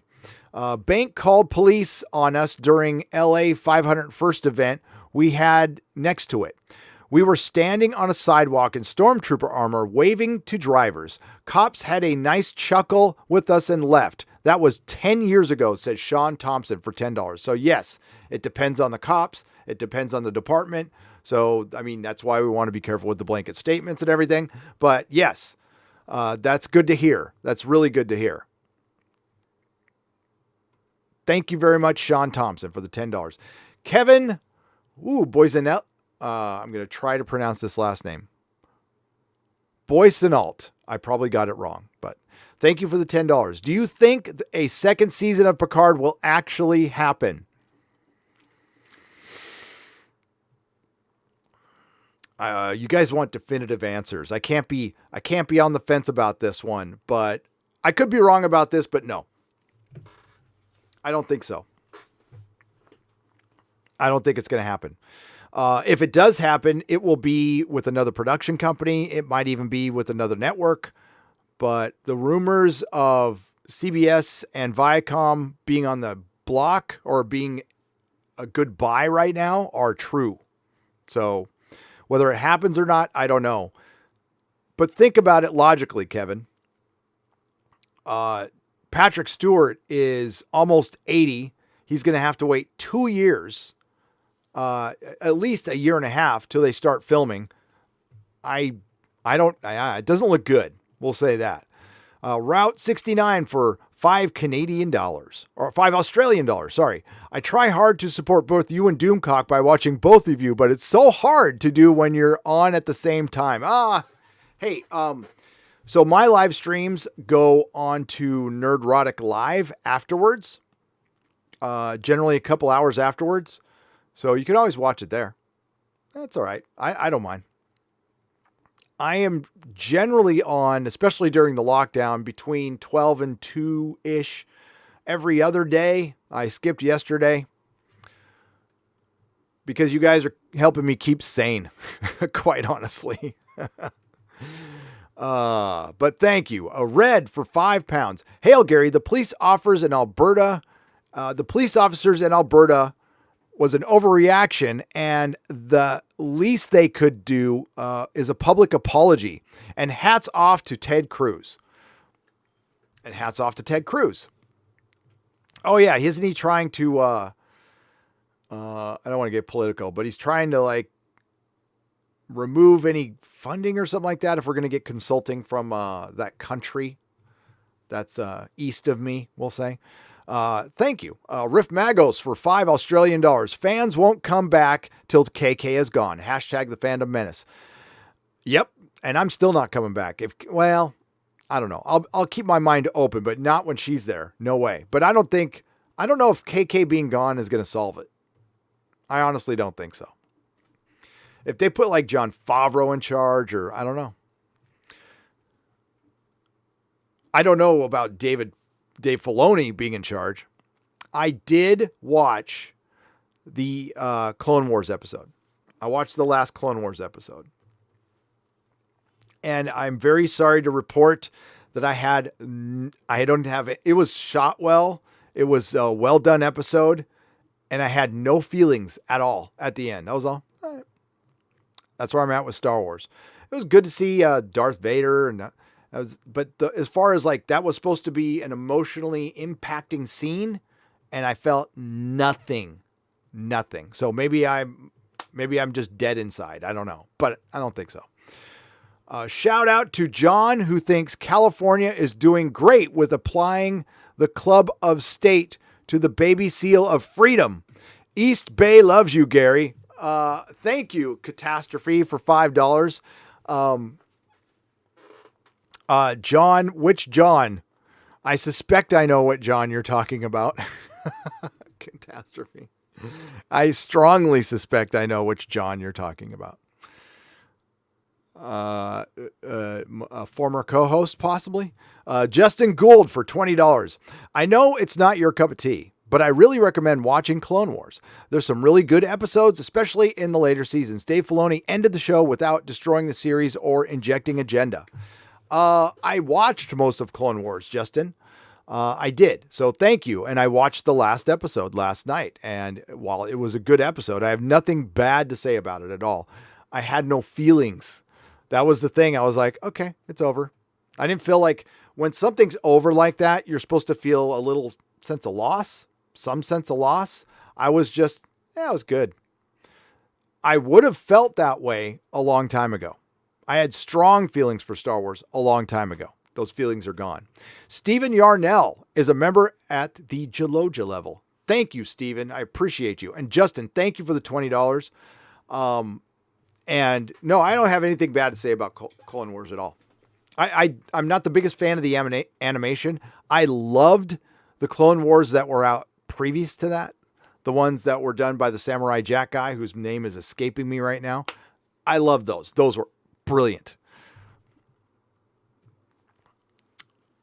Angarad256 for $50. Thank you. Colonizing the stories and myths of other people is how you destroy a culture and supplant it with your own. The aesthetics of a culture, architecture, clothing, cuisine are irrelevant compared to seizing control of their language and stories. Holy shit, that was good. Wow. God damn. That was great. Colonizing the stories and myths of other people is how you destroy a culture and supplant it with your own. The aesthetics of a culture, architecture, clothing, cuisine are irrelevant compared to seizing control of their language and stories. There's no way I could ever say it that eloquent. That was beautiful. That is exactly what's going on. Everybody goes, how do you define this? Right there. There's your definition. I'm going to remember that. Thank you. Astroman. I'm going to put that in my next video. That could apply to anything I do a video on. So thank you, my friend. Astroman for $5. She effed George to get the job. Also, still hopeful for Dune. Should be getting a trailer any week now. Then maybe we'll see how woke it is. Yeah, maybe not. Hopefully Dune is great. I want Dune fans to come away with it happy. And that's what I hope for everything. Red Dwarf has gone woke. Red Dwarf has not gone woke. Thank God, says Rebecca Gold, who is Ian, for £2. Thank you, Ian. And no, it hasn't. That's what I've heard. So Hey, Venture Brothers hasn't gone woke. Wait a minute. I'm looking over here because... Oh, they're over there. My Venture Brothers DVDs are over there. I watched some Venture Brothers last night, and it was good. It was good. Hey, Gary, just thought I'd chuck a $5 to my favorite YouTuber. Thank you, Gary the Bounty Brunton, for £5. Cheers. Thank you. I appreciate it. This is 37 trials for $5. No comment, just a donation. Thank you very much. Thomas Ballou for $5. Gary, I pressed join and it's not doing anything. I can't join. Why not? You're in America, okay? Are you on an Apple device? Sometimes there's bugs with Apple devices, so it depends on your browser. So if you're on a desktop and you're on Firefox, it doesn't work either. So try a different browser, but let me know. That sucks. Sorry. Vince Hickey for $14.99. Love that avatar. Have you seen the young girl on YouTube singing a quick funny song called I Wonder What's Inside Your Butthole? It's hilarious. It's a remix. It's a little girl singing it though. Yeah, I've not seen it. I will check it out. I will most definitely check it out. Thank you for the Australian $14.99. I never wonder that. But it might be a good song. The Legion of Reason for $5 Canadian. Good thing Trailblazer has that magic backpack, which is just filled with blueberry muffins. She probably gets hungry every 5 minutes, and that thing can hold an awful lot of Doritos. Yes. Isn't it a bottomless backpack? A bottomless magical backpack of Twinkies? The Fixer 1 for $2 Australian. We're screwed when Escape from New York is reality, right? Right? Here's how we're double screwed. Escape from New York will become reality, and they'll remake Escape from New York woke. That's the apocalypse. Brian Snell for $5. The last 4 episodes of the Clone Wars was better than any sequel trilogy movie. That's everything I've heard. I probably got to watch all 4 episodes. I just watched the last one. It was good. It was good. And that's good to hear. But here's the problem. Kathleen Kennedy probably had little to do with that. The Mandalorian, Kathleen Kennedy had little to do with it. Anything she has little to do with, does pretty well. Has a smooth production. Her leadership is crap. Fired directors all the time. It's the same with Alex Kurtzman. You get the same result. And it's because it's clear what's most important to them. And it's not the fans or story. Not necessarily in that order. Gary, they can't shut up. Virtues must be signaled. Woke folk endeavor to shame us into submission. Hashtag stay angry. Hail. Yes. Shame is their weapon. They're using it politically. It's being used in real life. Right now, Twitter is shaming a lot of people who just want to go back to work. There's a narrative being strung about them. Now, you can agree or disagree. That's not what I'm talking about here. It's about the take on these people. Are there bad actors in some groups? Sure. But the vast majority? No. And Twitter and the woke and the mainstream media and the access media and the corporate whatever the hell's going on, corporate fascism, corporate totalitarianism, that's pushing a narrative to scare people and to shame people. It's a weapon. Christian, thank you. Thank you for the super sticker of a dude flying or a thing flying. Is that a penguin or something? I don't know. Thank you, Christian, for the 10 pounds. Oh, it just jumped on me. I'm going to go back up a little bit just in case I want to make sure I got everything. And if I missed a super chat earlier, I'm going to go back up and check before the show is ended. So worry not. Worry not. Def81 for £1.99 says, keep up the good work. Thank you. I will try to keep it up. All right, let's want to talk about Doctor Who real quick here. Somebody, Christopher, was nice enough to send me an article. So we're going to go over it now. It's going to be part of my next Doctor Who video. So, I mean, I do that all the time. The best thing about live streams is I get great video ideas during the live streams, and it's thanks to you guys. So we're going to talk about the Cartmell plan. It's so hard to say Cartmell for me. I want to say Cartmell, but it's Cartmell. That's not the window I want. There we go. All right. So, Andrew Cartmell. There's the Cartmell plan, which was supposed to be used for I forgot what the series is. Is it 26? For the 7th Doctor. And it was supposed to be for character traits only. Okay. So there's a narrative being spun out there from a couple of outlets, one of them called Bleeding Cool, that's trying to say that Jodie Whittaker's 13th Doctor and the Timeless Child could all fit perfectly into the Cartmell plan. The Cartmell plan. Now, I'll get more into detail about this in a future video. All right.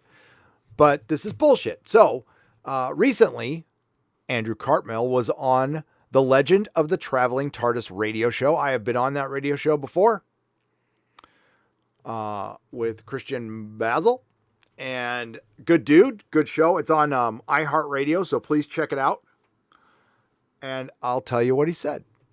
Classic script era editor Andrew Cartmell has criticized the Timeless Children canon changes, arguing he believes it depletes the mystery of Doctor Who. Now, for those of you here who are not Doctor Who fans, hang in there, okay? Because this all is related. What happened to Luke Skywalker, what's happened to Captain America within the comic books, what has happened to Spock in Star Trek, what has happened to Joel in The Last of Us, what has happened to so many characters, what's happened in Westworld. It's all connected. So, the Timeless Children canon changes, arguing he believes it depletes the mystery of Doctor Who. It not only depletes it, it undoes it. It unravels it. Speaking of, by the way, if you don't know what happened, the Doctor who is in Doctor Who is a Time Lord. And and right now we were on the 13th. I don't count Jodie. So we made it to 12 Doctors with the War Doctor. Peter Capaldi being the last. They rewrote the history. So there was an actor named William Hartnell. He was the first Doctor. And if you are not in the UK and you're not aware of how deep Doctor Who is wrapped in the fabric of that country and into people's lives, it is a point of national pride for a lot of fans. So to undo something like this would be like undoing Luke Skywalker, would be like undoing, just Spider-Man, Superman. So they went back and retconned it and made the William Hartnell, an old English gentleman. He's no longer the first Doctor. The first Doctor is now a little girl. Speaking on the Legend of the Traveling TARDIS radio show, Cartmell said, "I think as soon as we drive into the minutia, into the fine detail of what Chibnall's done, Chibnall's obviously done a reset on it, which is great. Nope, it's not. It sucks. You don't fucking reset Doctor Who. Screw you. But as soon as you start to specify that reset, you're back in the same old problem that you're explaining too much. You just want to say what you thought you knew was going on. You just want to say what you thought you knew was going on. You didn't. It's much more than that. And leave it there. Basically, leave it ambiguous. Do not define anything about the Doctor. The reason the show is called Doctor Who is because it's a mystery. They even put some question marks on his collar a couple of times. So it's supposed to be an enigma, a mystery. You're never supposed to know who the Doctor is. It's never supposed to be answered. And the only way to fix this, and I don't think there's any fix in this, by the way, folks, is to completely erase it and undo it. But it's too late. There's a point you get with your audience that when the audience feels disrespected, when the audience feels like the character is no longer being treated with respect, they walk away. Because that's all the audience asks. That audience entitlement, the paying customer entitlement that you keep hearing, it's just the customer, who is the audience, expecting that you respect the character as much as they do, the one they have financially supported over 5 decades. As classic fans will recall, Cartmell himself planned to implement a backstory for the Doctor during his time on the show. Affectionately known today as the Cartmell Master Plan. However, Cartmell wanted to only tease the Doctor's background, retaining the mystery. He thinks the Timeless Children is too detailed. He elaborated, all I wanted to do with the Cartmell Master Plan is to throw the Doctor back into shadow again and just give hints of what was going on. And with the Timeless Children, there's a lot of detail in specifics, which is the last thing you want. Number one, it depletes the mystery. And number two, that was the chief failing of the Moffat era. Yep. When he set up the mystery of the Doctor's name, I never expected them to answer it. I thought they would be coy about it. And yeah, he screwed that up too. Cartmell concludes, so when you get too hooked on detailing the mythology that the snake is kind of swallowing its tail, and it sounds like Chris is somewhat making the same mistake that Steve did. And for Cartmell, it isn't the only bugbear with Doctor Who. Bugbear? Bugbear? Is it bugbear? It's a British saying. Right now, if I was to return to the show with any authority as a writer, the first thing I would do is get rid of that effing sonic screwdriver. I got to tell you. No, I like it. You can get rid of it, but it's too much of a magic wand. I'll give you that. It's gotten ridiculous, but I like the sonic screwdriver. I do. But I understand that. All right. Interesting, huh? So Bleeding Cool the other day tried to say that it was part of the master plan, and it fits perfectly in there. Bleeding Cool.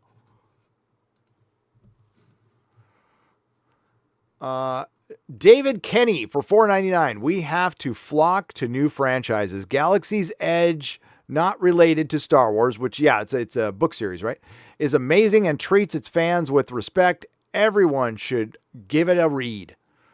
A lot of people have talked about it, David. So yeah, go check out Galaxy's Edge. That's not Star Wars. Mr. Miles, Chief Engineer for $2. Rumor is that you used to own a comic shop. Mr. Miles, Chief Engineer, rumor is that you work for the Anti-Trekker. Is that true? Is that true? That's the rumor, though. Thank you, Mr. Miles, Engineer. Good to see you. Or not see you. Not a banned account for $1.99. If the economy stays closed for 2 years, will we be safe? It can't. It flat out can't. There's a point where it's got to open because we won't be safe. No. It can't be closed for 2 years. It just can't. Emerged. Murder hornets. Get the toilet paper. I keep hearing about murder hornets. What the hell is a murder hornet? Modalicious 2 for $2. Hang on. I heard that today too. So yeah, I'm missing that one.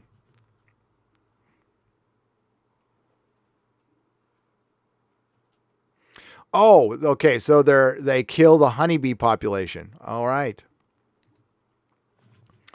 Why can't they just get the killer bees? I remember when the killer bees were coming, Modalicious, and that was going to be the end of the world. So yeah. Sensationalistic mainstream media is there to scare you. to keep you watching. Not saying that story's not true. I just looked at the headline, but boy, do they love to keep people scared. Disgusting. B Turn for $5. I think movies will go the same way. Rendering and voice actors that don't look down on their fans or going the same way. Yeah. I mean, as people start to get to know the creatives, they're starting to like them less and less. And I don't think it's accidental. That's during the advent of social media. We're going to look to each other. That's what we're going to do. We're doing it right now. It's happening right now. We're looking to each other. I wouldn't want to spend a second. That's why, that's why I don't follow anybody who's a movie star on Twitter. The only people I follow are a couple comedians. Yeah, I know I'm missing out on a lot, but I don't want to see them just all day whinging about Orange Man. It's just tired. I'm tired of it. Kurt Metzger, now he's kind of a celebrity. He's a comedian. He watches. Hello, Kurt. Was on Joe Rogan. I follow him. He's my new favorite comedian. Joe J for 25 pesos. I'm just going to say pesos. Thank you for your videos. I lost all my favorite heroes to SJWs. Watching your content helped me to move on. I'm afraid they will come for Lord of the Rings next. Again, we're not letting that happen. And honestly, I don't think Lord of the Rings fans will let that happen. I don't. Paperlink Il Diablici. Oh my God, hang on. Paper Ink Il Diablico Fendico. Oh my God, it's Latin. So Papernick Il Diablico Fendicicor. I can't even say it, for £5. Keep up the good work. I don't know how good that was, but here, I'm going to see what that, I'm going to try to pronounce that. Fendicator. Okay. Fendicator. Sarah B. Thank you very much for the $10. Sarah B. for $5. Hail, Gary. Mr. FT Hours reinstated. So, as promised, I restarted my support. Worthwhile investment. Your stream is entertaining and thought-provoking. Why, thank you. Thank you, Sarah B. So, your FT Hours got reinstated. That is awesome. That is great. Good to hear. Thank you, Sarah B. Fred W. Monzo sends a super sticker. It says, keep it up. Thank you for $4.99. I appreciate it. I will most definitely keep it up. Don't worry. Javids for £10. Hey, so clarifying on that point about Muso TNT Limited filed 2 different claims on the video. Yes, as well as the strike. So the strike has been lifted, but not the claims. Yes, Javids, that's the case. So now, As received a strike. When you get a strike, you cannot live stream. Your live streaming is done. No, wait. It depends. I can't remember now. I know they changed that recently. It's been well over a year since I got a strike. So when I got a strike, you couldn't live stream. I don't know, but I know he doesn't have a strike anymore. And 2 of the claims are still there, which means they can either keep the video, it limits the video, and they get all the money. And I tell you right now, strikes can hurt you in the algorithm in the long run. Undercover Trooper for $4.99. Whitaker who? Paul Cornhole? Cheap ass. God bless America. Please save us. Undercover Trooper, cheap ass. Thick thighs save lives. That's what Az says, and I completely agree. The Mr. Robustus for $5. Keanu Reeves, especially as John Wick, gets me in the theaters. Okay, so there's still one, but remember, there used to be many. But what about Keanu Reeves in A Quiet Tale about a man living in the country with his dog who likes his solitude and is writing a book for 2 hours. Are you going to go see that movie? Are you going to go see that movie? See, I'm not. I'm not. So it depends on the movie, but that's not a movie star. A movie star is, there is a Tom Cruise movie coming out. I don't care what he's doing in it. I'm going to go see it. It's a Tom Cruise movie. It used to be like that with Harrison Ford. It's not like that anymore. Eskimonofono for $1.99. Good sir, hail. Hail to you, Eskimonofono. Thank you very much. Kelt, 1971, upgraded his membership to the Geloja level. Hail. Thank you very much. The Big Red Bear for $10. The Last of Us 2, I have seen the leaked videos. It's uncomfortable to watch the ending. If you're wondering what a gorilla versus a teenager looks like, wonder no more after watching that. It really bothered me. Yeah, I mean, that's horrific. And we don't have context for it, but yeah, the video provides the context, don't you think? The Big Red Bear? I think it does. It's sickening. And it's supposed to be disturbing. It's supposed to... the only thing I can think right now is it's there to shock you and show you how brutal and hard life can be. Like after a tale, something can happen like that, and that's how it ends. Modalicious for $2. Is The Last of Us 2 ripping off Walking Dead season 7 and 8? Yeah, I think Last of Us is ripping off Walking Dead. But that's me. See, it doesn't really matter what the story is. It matters about your characters. It matters about characters. You can look past, listen, Firefly had plot holes. Doctor Who has tons of plot holes. But I don't care because I like the characters. So I can look past a lot if I, Buffy, Angel, that was perfect character storytelling, perfect dialogue, perfect character storytelling, perfect character arcs for the most part. But actual plots of some episodes were ridiculous. Was there inconsistencies? Of course, but we don't care because we're rooting for these characters. But when you're a story that's more about the world, then you have to be consistent. Just Another Guy for $2. Would this be as big of an issue without the false DMCA? Not at all. It would be an issue, but it would be nothing like it is right now. For example, I wouldn't be talking about it. I'd bring it up if somebody asked me the question. I'd educate myself on it, but I would not have made a video. Nope. I wouldn't have done 3 live streams on it so far.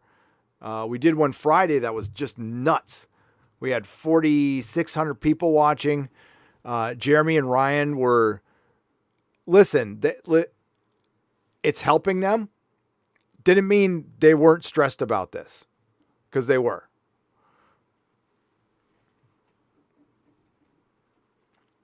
Because it shows you, what it does is it reminds you of your mortality here on YouTube. Like, it's a great success. I gotta, I'm riding a wave on it, but that wave could end and my channel could disappear. And that's not comfortable. I love YouTube last year put out this big thing saying how much they cared about YouTubers' health. Because there was an incident a couple incidents with YouTubers and burnout and stuff like that. How much they care about our health. And then they did nothing to change it. That's words are wind.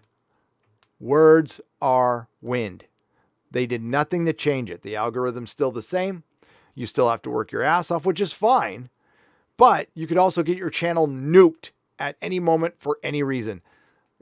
That's not fine. I wish there was some security with that for other people. I don't think this will be forever. I don't treat it that way. I enjoy it one day at a time. I'll go as long as I possibly can. And I'll always podcast and do videos. It might be somewhere else someday, 5-10 years from now. Who knows? Who knows what's going to happen? But, and I'm not saying job security. I'm just saying a level of defense, knowing that somebody just can't, make up a false DMCA and strike down your channel. I would like there to be a defense against that. At least a trial. War Wagon, welcome to the Gandalf level. I appreciate it. Santo Bartez for $5. I wonder what Naughty Dog's plan was for the backlash from Last of Us 2 storyline if the leaks had never happened. They just lazily blame toxic fans? Oh yeah, that was the plan. The plan all along was to do that, whatever the motivations were, and to get those first weekend sales. Then people had to play through the game. So it was going to be a while. But now everybody knows. And now they've instantly lost fans and sales. And they made it much worse. I mean, the amount of fans they lost from the leaks, I don't think that would have been too bad. But now you're dipping into, hurting sales and other things. Now, is it going to be enough to make them notice? I don't know. Maybe with the game itself, I doubt the PlayStation 5 or anything, but I'm not buying a PlayStation 5 because of this, because of what they did to Jeremy, what they did to Ryan, what they did to Az and Just Some Guy and everybody else. I'm not buying a PS5. I don't want to do business with the gaming side of Sony, which I actually do because I have kids who play games. But I'll just tell my kid to play Steam. Carlin Chamberlain for $8.99 New Zealand. Many of us will want to enjoy The Last of Us for the gameplay, if not the story. So please, everyone, buy a used copy so Naughty Dog and Sony get nothing. That is a great advice. You can go out on eBay right now, and honestly, eBay's shipping faster than Amazon these days. So go on eBay and buy it used. Absolutely. This doesn't take away from the first game at all. I mean, if you don't care. But listen, in support of my friends and also any YouTubers in the future. And yeah, selfishly trying to fight back against this possibly happening to me. I'm going to go hard on this one. And we should. And we could only do it with you guys though. That's the only way this works. Is with you guys. So thank you. And Jeremy thanks you, and Ryan thanks you, and Az thanks you. I know they do. Hail Beardrotic. What would you shout out my new sci-fi horror book, Children of the Glyph? It's MPC SJW free, available May 8th. Never deal, brother. Never will. Absolutely. Where's it available? Mazer, tell me where it's available. Please check out Children of the Glyph. Maybe it's on Amazon. Also, I need to shout out Noel. I promised Noel I'd give him a shout out. Hang on. Let me get to my Twitters. And Philip Morris. That's going to be part of my video too. Philip Morris is the guy who finds the old Doctor Who episodes. He's getting killed on Twitter just because he said R.I.P. Doctor Who. Like worse than I ever did. I'm looking for you, buddy. Hang on. No, where'd you go?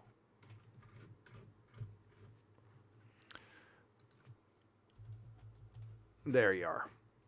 All right. So Noel asked me to shout this out.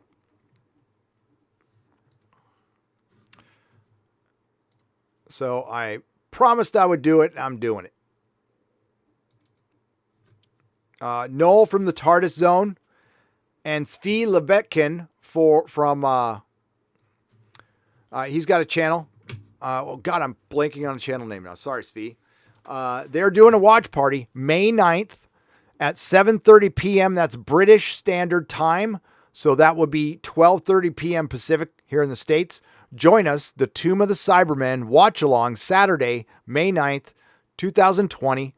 Hashtag you will be like us.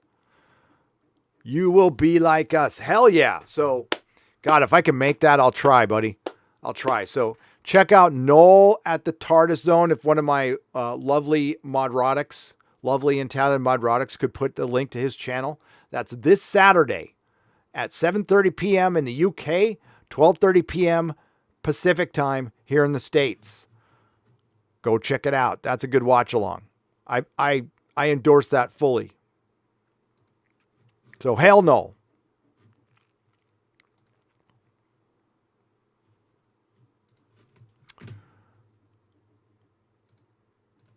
All right. Christian, do you think the entertainment industry will learn their lesson anytime in the future? Will there be some kind of singularity before this happens. It requires a singularity, Christian. Everything does. Everything does, unfortunately. But that's a good way to put it. I think that's a really good way to put it. What's that singularity? Is it The Last of Us? I think it already happened. I think The Last Jedi was the singularity. I think Disney will never admit the beating they took after that movie came out. Sure, they had some successes, but The Mandalorian didn't bring in the same amount of money one single blockbuster film would bring in. Brought in a lot of subscribers, but Disney's fudging on those numbers like they all do. They're counting everybody who's subscribed and hasn't unsubscribed and the Verizon customers. Now, I know Bob Iger came out and said something to the effect that they're just counting the regular subscribers. My guess is he's skewing it to the positive, though. And listen, there's a Disney's earning call today. I'm going to go check in on it after the live stream. I got a video to make. I'll make a video when I feel like making one, and it's worth something to say. But that being said, oh man, I look back on and I only came out with like 7 videos last month. I'm like, I got to do more than that. So it's because I've been live streaming a lot. That takes a lot of time, but I'll get more videos out. Can you please do a review of Bat Masterson Young Man? LOL. Sure. Joseph Nash. No, but for $5. Thank you, Joseph. Well, I guess I could talk about it on a live stream though.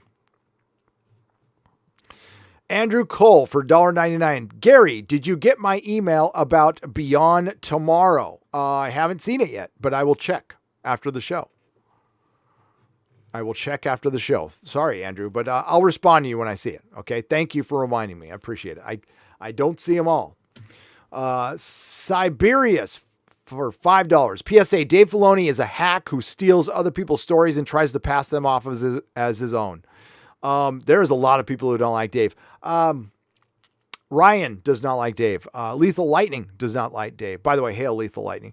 I forgot to mention Lethal. Lethal got strike as well, so please support Lethal Lightning. He's a good dude, and he's part of Geeks and Gamers.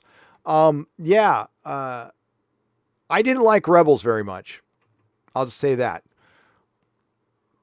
But I don't care about Dave Filoni. I don't think he would run Star Wars better than Kathleen Kennedy. I can say that without caring about him. I would get somebody else. Neil Kenny for £10. Hi, Gary. Please check out the Blast Process tube channel. It's gamers, toys, comics, etc. We're 6 subs off of 4,000.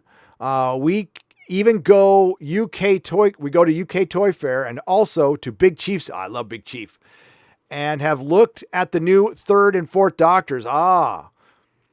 Hey, how is the 4th Doctor available already? I saw one on eBay. Did somebody sneak one out of the plant in China? Because I saw one on eBay 2 weeks ago. Now I got to buy them secondhand now because I pre-ordered one. But I can't support Big Chief anymore. So I'll be getting it secondhand. But Big Chief does a great job. Unfortunately, they do business with the BBC right now, and I can't support it. But I can support you, Neil. I can support you. So what's it? Blast Process. So I'm shouting them out. Hang on. Checking out the channel.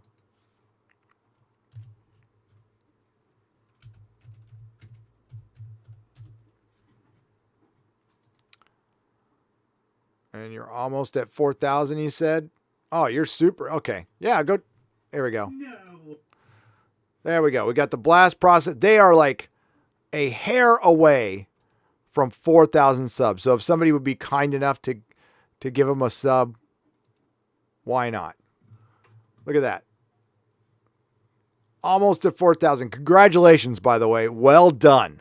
Well done. That's a lot of hard work.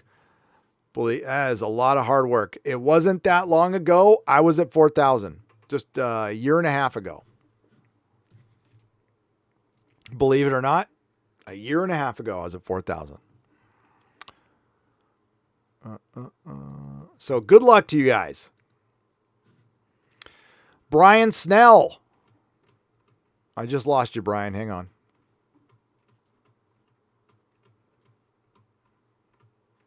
There you go. Brian Snell. It's a shame that the General Grievous from the original Clone Wars series didn't show up in the movies. He was the beast. Yeah. Listen, the Clone Wars was better than the prequels for sure. My kid liked him, but he didn't want to dip back in because they took that huge break because of the sale, obviously. But after watching that last episode of Clone Wars, like, what the hell were they doing delaying it that long? Like, what the complete F? Jack's smirking revenge. Ah, hail. Thank you for joining at the protomolecule level. That nobody guy is joining at the protomolecule level. Thank you. Modalicious. Bloodshot is a dumb Vin Diesel acting flick. Support. You mean the company that why am I blanker? Hang on. God dang it. I hate it when I brain fart on a live stream. That sucks. Heather Antos. God damn it. Heather Antos works for. Duh. Just did a video on her too. This is age creeping in, by the way. 50 years old. Maybe it's early onset Alzheimer's. I have no idea. That's going to make it hard to YouTube. Bloodshot is a dumb Vin Diesel acting flick. Support, says Modalicious for $2. Definitely support. If it's a good dumb action flick, but that helps Heather Antos. And this sucks. This is why this shit sucks. Because that's what I think about now. Normally, Modalicious says something, I'd listen to him. Modalicious has been around a long time. But then I go to Bloodshot, is from Valiant, which has Heather Antos as a head editor. And if I go to Bloodshot, then I support her dumbass. And then I can't go. Jeff Green, because this is why you don't want to get political openly, because this is a customer's thought process. Gary, I'm out in Mesa, Arizona. Move out there for freedom. Jeff Green for $1.99. You know, I might. There's a lot of factors to think about. I have to think about, how much of a hit my house has taken in value. How quickly I can move. Because this place is not going to be easy to move. Trust me. Trust me. There's a comic store downstairs. But I am not happy with my governor at all. I'll just say that. Lisa Kapernen. Thank you, Lisa, for 100 Swedish krona. Thank you, Lisa. My dad was diagnosed, with terminal cancer last year. You, as in Geeks and Gamers, have helped me by distracting me with your rants. I wish I could give you more to say thank you. Lisa, I'm so sorry. I completely know what you went through. I hope your dad is okay, by the way. Hope he's alive and well and happy. I lost my pops to cancer a long time ago. And I did the same thing. I grieved for a couple of years. And I was listening to talk radio. I was reading comic books. The comic books of the early 2000s mean the most to me because that's where I just dived into. Unfortunately, the marriage didn't make it. But it led me up here. But yeah, so fuck cancer. I hope your dad's okay, Lisa. Just my sympathies. Thank you. I'm glad I can help in any way, shape, or form. I know what you're going through. Jason Blenkron for £1.99. Doctor Who is dead to me now. Hi, Gary. Doctor Who is dead. And you think about somebody like Lisa, who might have, for example, watched Doctor Who during these times. This is the loss people are feeling.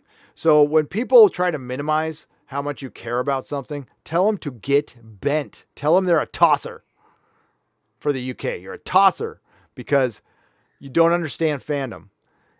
don't tell me how much I should fucking care about something. Don't shame me. Don't shame me for caring about something ever, and get fucked. Because these things do help people. They do. Now, you don't want to dive too far into it and get obsessed. Of course not. Everything in moderation. But this is the purpose entertainment used to serve, but now it's shifted, and now they are influencers, not entertainers. Dreary Nitpicker. It's ma'am. It's ma'am. It's ma'am. Riff Magos. Thank you very much, Dreary Nitpicker, for the $1.99. Riff Magos for $5 Australian dollars. Sod the Sonic Screwdriver. Bring back the Jelly Babies. You know, funny thing, Riff Magos. I was in the UK back in 2003, had some Jelly Babies, didn't like them. Somebody sent me some in the P.O. box. Frickin' love them. Love them now. So I don't know if my taste changed or why. I don't know what changed. Maybe I just had a bad batch. I don't know. The decimation of Doctor Who and its canon can't be undone. They might write new stories, but you can't unsee a brutal murder. And you know what? That literally goes for The Last of Us 2 fans. Hashtag RIP Doctor Who. Hashtag Hartnell was first. Fucking hail, Hartnell was first. Let's get him over here. Get our buddy over here. This is Big Chief Studios. That's William Hartnell. And they pissed all over the great man's legacy. The show meant the world to him.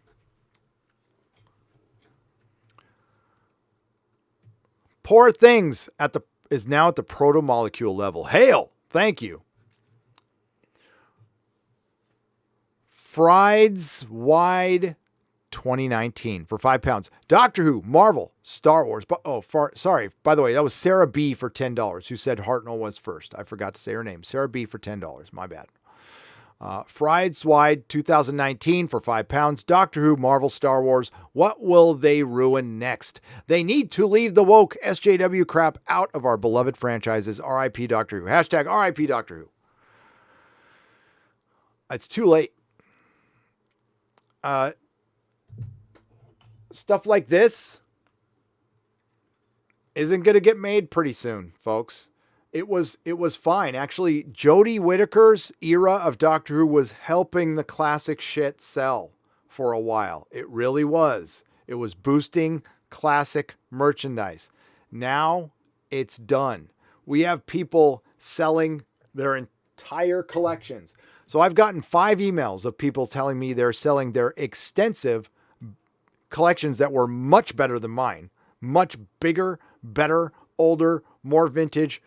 Guys who are older than me, all 5 of them said they're selling their shit. Now, I don't know how many people out there. I mean, that was 5 people who reached out to me. What's the number really? I have no idea. Probably larger than Doctor Who wants or needs. Professor Thaskalos for £1.49. Thank you for the phallic unicorn. I appreciate it. That Nobody Guy for $5. Hang on a second. That Nobody Guy for $5. Thanks for the streams, Gary. I've been lurking since Fall of Skywalker. Love your insights and opinions. First sub chat ever. Wow, That Nobody Guy, thank you. I am honored. I am absolutely honored. Thank you so much. That means a lot. Sorry, I should pay attention. My bad. Okay. So, Warren Ellis has quit comics.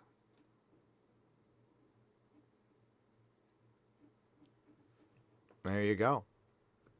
There you go. So it looks like the strikes have been removed again from The Last of Us Part 2. The fight is, I guess it's over for the most part. The claims are one thing. You get claims all the time. It's fucked up. I don't like it. I have a claim on me right now. I have a claim from Paramount for my Terminator Dark Fate review from months ago.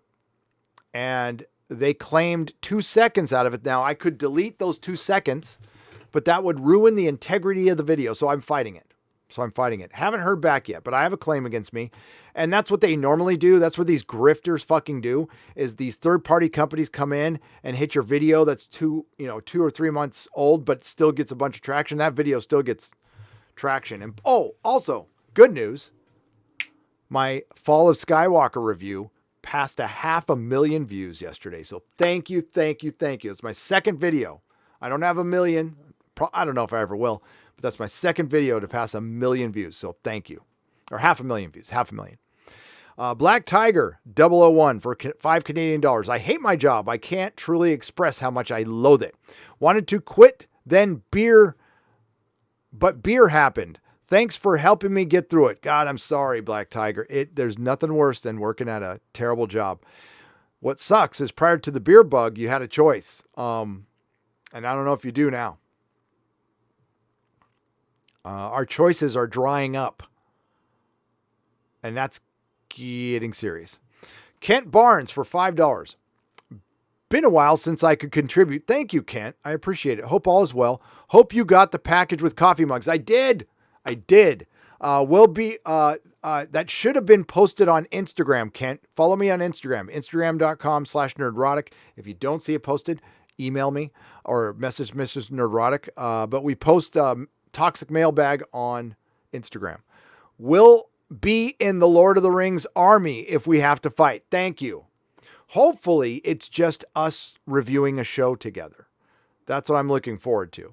I'm looking forward to the show. I'm not lying. I know who's behind it. I know there's bad robot people, so it's probably going to piss me off, but I hope it's good and we just have a great show to cover. That's my hope. Thoughts on Kojima and Death Stranding story. Was that the other Takedown? Hang on. I'll honestly say I don't know much about it, but hang on. Let me look it up. Oh, okay. I was like, what's that? Yeah. So it looks like he doxed. Now I only know it through a quartering video, Brado Jacko, for $2. And according to the quartering video, somebody doxed somebody, who basically one YouTuber doxed another YouTuber who criticized him, which is fucked up. That's boulder level stuff, in my opinion. That's boulder level stuff. You have fucking rolled the boulder. You have just dumped a boulder if you do stuff like that. That's stuff that can kill your channel. Credibility is a thing. And I guess the one defined absolute rule on this platform is YouTubers don't flag or dox other YouTubers. And if you do, you're over. So I know he's trying. Yeah, I don't know the whole story though. So watch the quartering video. Please watch the quartering video on it to get all the information. Hopefully that didn't happen, but I'm just saying, hypothetically, if it did, that is the end of your channel, in my opinion. Poor Things for 20 pounds. I want to thank you, Gary. You understand the wonder of Baker, Hartnell, Pertwee, and Troughton. Oh, you gave us all hope when we were bullied off the forums by the tolerant wokerati. I would love to chat with you at some point. Poor Things, we will. We will at some point. I have an idea for that. So stay tuned. Stay tuned. Thank you, Poor Things. I appreciate the kind words. The wonder of Doctor Who is, you got to be into it to explain it, because I think it's everything. I think it's nerddom personified. I think it's got every element of storytelling. And the one thing missing from it now, unfortunately, is that the M word that you can't say anymore, masculinity. And I think that is one of the most important things about the franchise, the character, and the story. And right now, masculinity is being demonized. So, the Hormone of the Gods for $2. Female Star Wars win. The quote Nerdrotic. Do it. Do it. Yes, Kathleen Kennedy won. She bent Bob Iger over. He's her bitch, basically. Bob is Karen Kennedy's bitch. Monolith gives a sticker, says, cool, Monolith, thank you. Pike O'Neill for $5. Oh shit. God damn it. I hate it when that does that. Okay, there it is. I have been a fanboy since PSX, and this one alone has me on hold for PS5 when it was going to be a day one purchase beforehand. Good job, Sony and Kneeler. I said Kneeler. Yeah. There's going to be a lot of people second guessing Sony right now, and you pissed off gamers. Gamers, dude. Not a good group to piss off. Mazer Rackham for £2. Book on Amazon, Kobo, Apple Books, Nook, thanks. Oh, cool. So Mazer's book is on what that I referred to earlier is on Amazon, Kobo, Apple Books, Nook, thanks. Thank you. Thank you for the $2. Rich Suddy for $5. Gary, there's an Andrew Cartmell interview floating around, which I don't know if you've seen it. Yes, I've seen it. It's on the Legend of the Traveling TARDIS's YouTube channel. Go check it out. Poor Things for $2. Gary, do you have a favorite whiskey? I thank you for asking and being kind. I do not. I am clean and sober. I have been clean and sober for oh God, I'm losing count now. 6 years? 6 years. And December 27th, 2013 is my sobriety date. So I'm losing track of time. But I appreciate the thought, though. You pour yourself a shot for me, please, of the finest whiskey. But thank you. Matthew Gerwig for 10 Canadian dollars. Never meet your heroes. Before I deleted Twitter, I had to unfollow all Trek actors I used to adore. They are all insane. Orange Man bad. Makes me wonder why I even like the show. You like the show because every actor is a very good professional pretender. These are adults who make money for pretending they're other adults. It's what acting is, broken down to the most basic level. And unfortunately, to be that kind of a person, you are a type. There is a type for that. And it's basically, I am an autiste. You know, it's the same way like artists who want to sell, it's like comic book artists and writers are socialists and communists. It's like, you work in like the most capitalistic thing imaginable, right? There's not going to be a state-sponsored there is, but it's going to be propaganda. So do you want to write? Well, maybe they are preparing for that. They're writing propaganda now.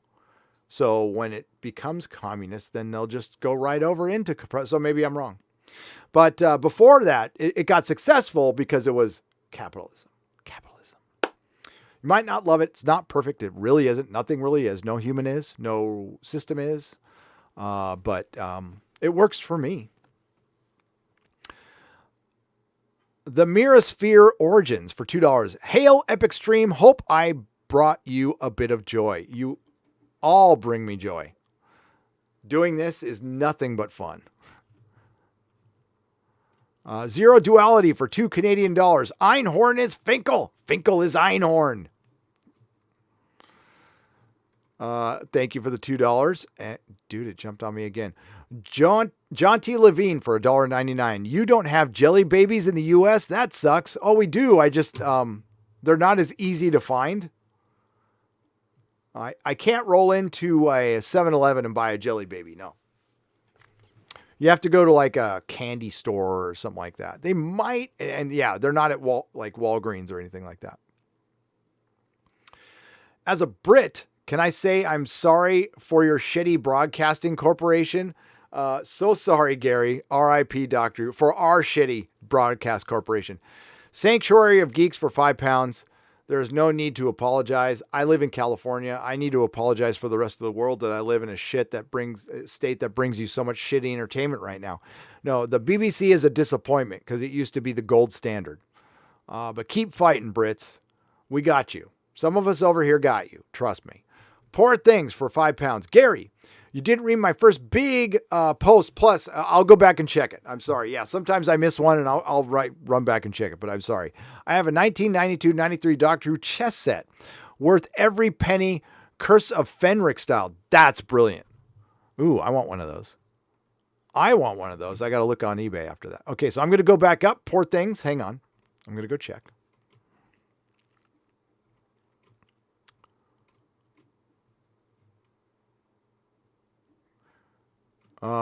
Was it earlier? I got Poor Things. Welcome to the... So you joined at the proto-molecule level. Was there one earlier? I'm looking right now. I might have missed it. Sorry, folks. It jumps. It's the YouTube system. It drives me nuts, and there's nothing I can do about it. I tried another way. Didn't work. I'm going to probably have to get a second computer, which is fine. I'll use my laptop. Was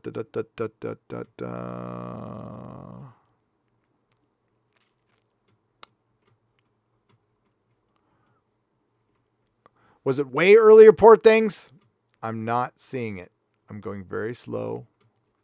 And if I do miss one in a show, which I try not to do unless I tell you it's going to end early and I'm going to do Super Chat Square Up, I do Super Chat Square Ups. I apologize. Sometimes they're necessary because I'm on a time limit.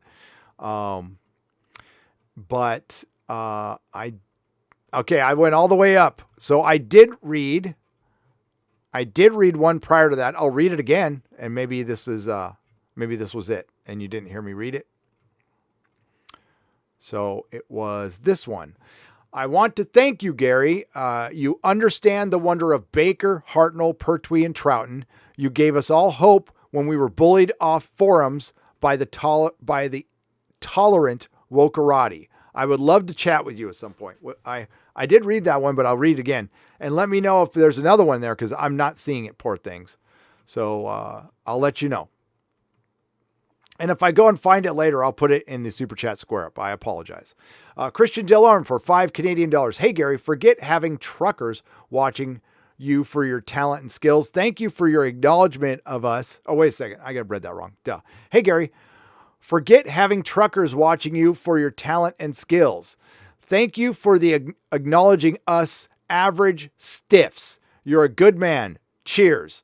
Christian Delorme, thank you for the $5 Canadian. I am an average stiff, just like you. I am an average stiff.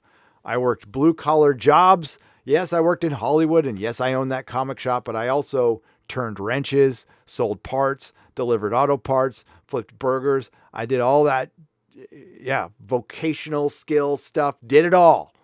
I prefer to work with the blue collars than the white collars, personally. Remember Sega versus the internet? Sega, mostly ruin. Almost ruin. Yeah. Castle Hellford for $2. I do remember that. Sega. I have a Sega Spider-Man arcade game. I need to blow the dust off that one of these days. John Maxwell for $10. Here's $10, Gary. Mecha Random 42 ran me through the ringer today in a live stream on her channel. I need some relief. What happened? Well, ran you through the ringer? Okay. Well, I try not to run you through the ringer. I don't know. I know Mecca. She's cool to me. But what happened? Sorry to hear that. Thank you for the $10. Sandman says, run, runner. Welcome to the Gandalf level. Thank you. Ed for $10. I know before, I got Mr. Williams here. I'll just set him over here. It was in the way. I know before this BB happened, you talked about the writer strike. Oh, before the beer bug, you talked about the writer strike. How will that affect Hollywood after the beer bug? By the way, you succeed because you're real. So keep it real, my friend. Thank you. It's the only, I will. I promise. The writer strike. I asked Robert Meyer Burnett, who works in the industry, and he said he didn't think it would happen. I think it could still happen once everything settles down and we're back to business. So give it a year. But I think they'll probably kick the can down the road because writers are just going to need jobs right now, and striking will be the dumbest fucking thing you can do. Now, there might be some people out there with the school of thought like this is the best time to strike. They need us for content. No, no, no, no, no, no. Do not do that. You will be out of a job forever. And then shitheads like Alex Kurtzman will cross the line. And listen, I'm not a union guy. I'm not all union strike. I think mostly they're useless. A union fucked over my sister. I mean, I'm not a union guy. Also, I was a business owner, so of course I'm not going to be a union guy. But that being said, sometimes they're helpful. They help people. I understand that. And I don't know. You need a union in Hollywood. You actually do. You get fucked over there. But I wouldn't strike right now. That would be the worst thing you could possibly do. And I don't think they would. But eventually, yeah, because writers get screwed over the most. They really do. They're what makes that town move and go, and they get screwed over the most. But as Robert Meyer Burnett says, you're only as good, or you only make what you negotiate. Okay? And that's a lesson I learned later in life. That one comes with age. Like at first when I was a youngster, I'd go into a job interview and I'd be all nervous and I'd just jump on the first deal they gave to me. And later in life, I learned to ask very high and demand very high pay. And you know what? 80% of the time I got it. At Tesla, I'm not going to say what the pay was, but because they called me. So Tesla called me while I was working at Toyota. And they found me on LinkedIn. So it was smoking back then. So I was smoking on my smoke break. I got a phone call from somebody at Tesla, like out of the blue. And, so they wanted to hire me. So I'm like, sure. And so my whole attitude is they were looking for me. Oh, I'm asking for the world. I'm asking for the goddamn world. And I did. And I got it. I couldn't believe it. I was like, what? It's the most money I ever made as a parts guy. And great benefits and everything. But then I understood why there was so much turnover. Yeah. The factory runs well. Elon is the best CEO in the world, in my opinion. I freaking love Elon, but on the lower levels, it wasn't that great. Maybe it was just that place though. Have you ever watched C-Lab 2021? Try if you haven't. I have, my friend. I did. I watched it when it aired for $2. I didn't hate it. Poor Things. That was the one. So sorry. No, don't apologize. It's okay. It's okay to keep me in check. Please do. I miss them. I do. I don't want them though. That's horrifying to find that out later. Believe me. So that's why, please, that's why I keep an eye on Nerdrotic Live, because that's where I put the Super Chat Square Ups and all the live streams. And this live stream will be there in about 2 hours once it's done processing and everything. There's still hope for entertainment. It'll just take some effort. I emailed you on it. Well, as much as I can do for now. Keep being awesome. Vasilius, oh my God, these Latin names. Vasilios Contodemus for $5. Thank you. And I'll check out that email and I'll respond. Okay, Bear MT sends me a $1.49 unicorn phallic symbol. And that's awesome. And according to Christy, thank you for your hard work today. I appreciate you. And let's see who are the other Modrotics. Was it just according to Christy? Well, thanks for being here. Were you running solo? Oh, Nihilist Shadow's here. What's up, Nihilist Shadow? Hail, guys. So I'm going to wrap this one up. We're at almost 3 hours. I thank everyone for the super chats. I'm sorry I couldn't stay longer, but I do have to crank out a video for tomorrow. I will be live again tomorrow. Keep an eye on the time. It depends on when the Steve Jeppy interview is. I don't know the name. Here, I'll look up the article. I should tell you what the name of the channel is, because I'll be in the chat for that one. So let me give you that name.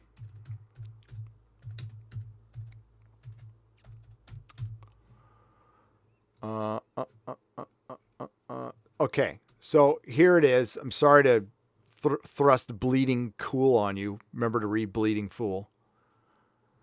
So the Steve Jeppy interview will be on... I forgot the name. Tomorrow, Steve Jeppy will return to Dan Shahan's comic book new YouTube channel to talk about what's happening with the comic book industry and comics distribution right now. He will be joined by a number of publishers, including Gary Groth of Fantagraphics, know him, and whom Jeppy had quite the turbulent relationship with back in the days. That comic journal rolled the roost when it rolled. What does that say? Back in the days, that comic journal ruled the roost. God damn. Bleeding Cool articles suck. He is joined by Ross Ritchie from Boom Studios, Dirk Wood from IDW, and former Fantagraphics and Boom editorial employee Mark Waid, now publisher of Humanoids, but no DC or Marvel representation. You fucking asshole. Come on, guys. God, I don't understand the comic book industry. It's so fucking frustrating. Fucking A. This guy, Dan, I mean, however, he's doing a great job, by the way. So he brought some comic shop retailers. For one, was I not saying this in my first video? You have YouTube channels. They reach thousands and thousands of fucking people. You should have been on these fucking things 2 fucking months ago. 2 months ago. And now you're fucking dicking around 2 months later. Shit's about to open back up. You have no fucking plan. Nothing's going to fucking change. Fuck. Fucking morons. Sorry, that got me mad. I shouldn't have left at that. What a bunch of assholes. Marvel, DC, you're assholes. Shit. So, yeah, you know, it's hopeless. I mean, it's like, it was so frustrating going to these fucking retailer summits and hearing these, just so many people, I don't want things to change. I don't want things to change. Everybody's so fucking scared of change. Well, now you have to change. You have to. So welcome to it. Good luck changing when it's too fucking late and you have no money and you have no customers. I guess we'll end it right there. Sorry. God damn it. Hale, thanks, man, for hanging out, Gary. Thanks for the Modrotics, too. Thank you. Yes, salty, yo. Totally salty. I get salty when it comes to fucking comic shops. Because I empathize with them. I know what they're going through right now. So the worst thing, and this is a preview of my video, they're going to open up to crap. To absolute crap. And the only way it changes now is you don't buy it, which hurts the comic shop owner. Like, you know, people are pissed at Marvel and DC and they're finding other ways to buy comics. You know, there's comics in Walmart now. There's other places to buy them. So they're not buying them from the comic stores.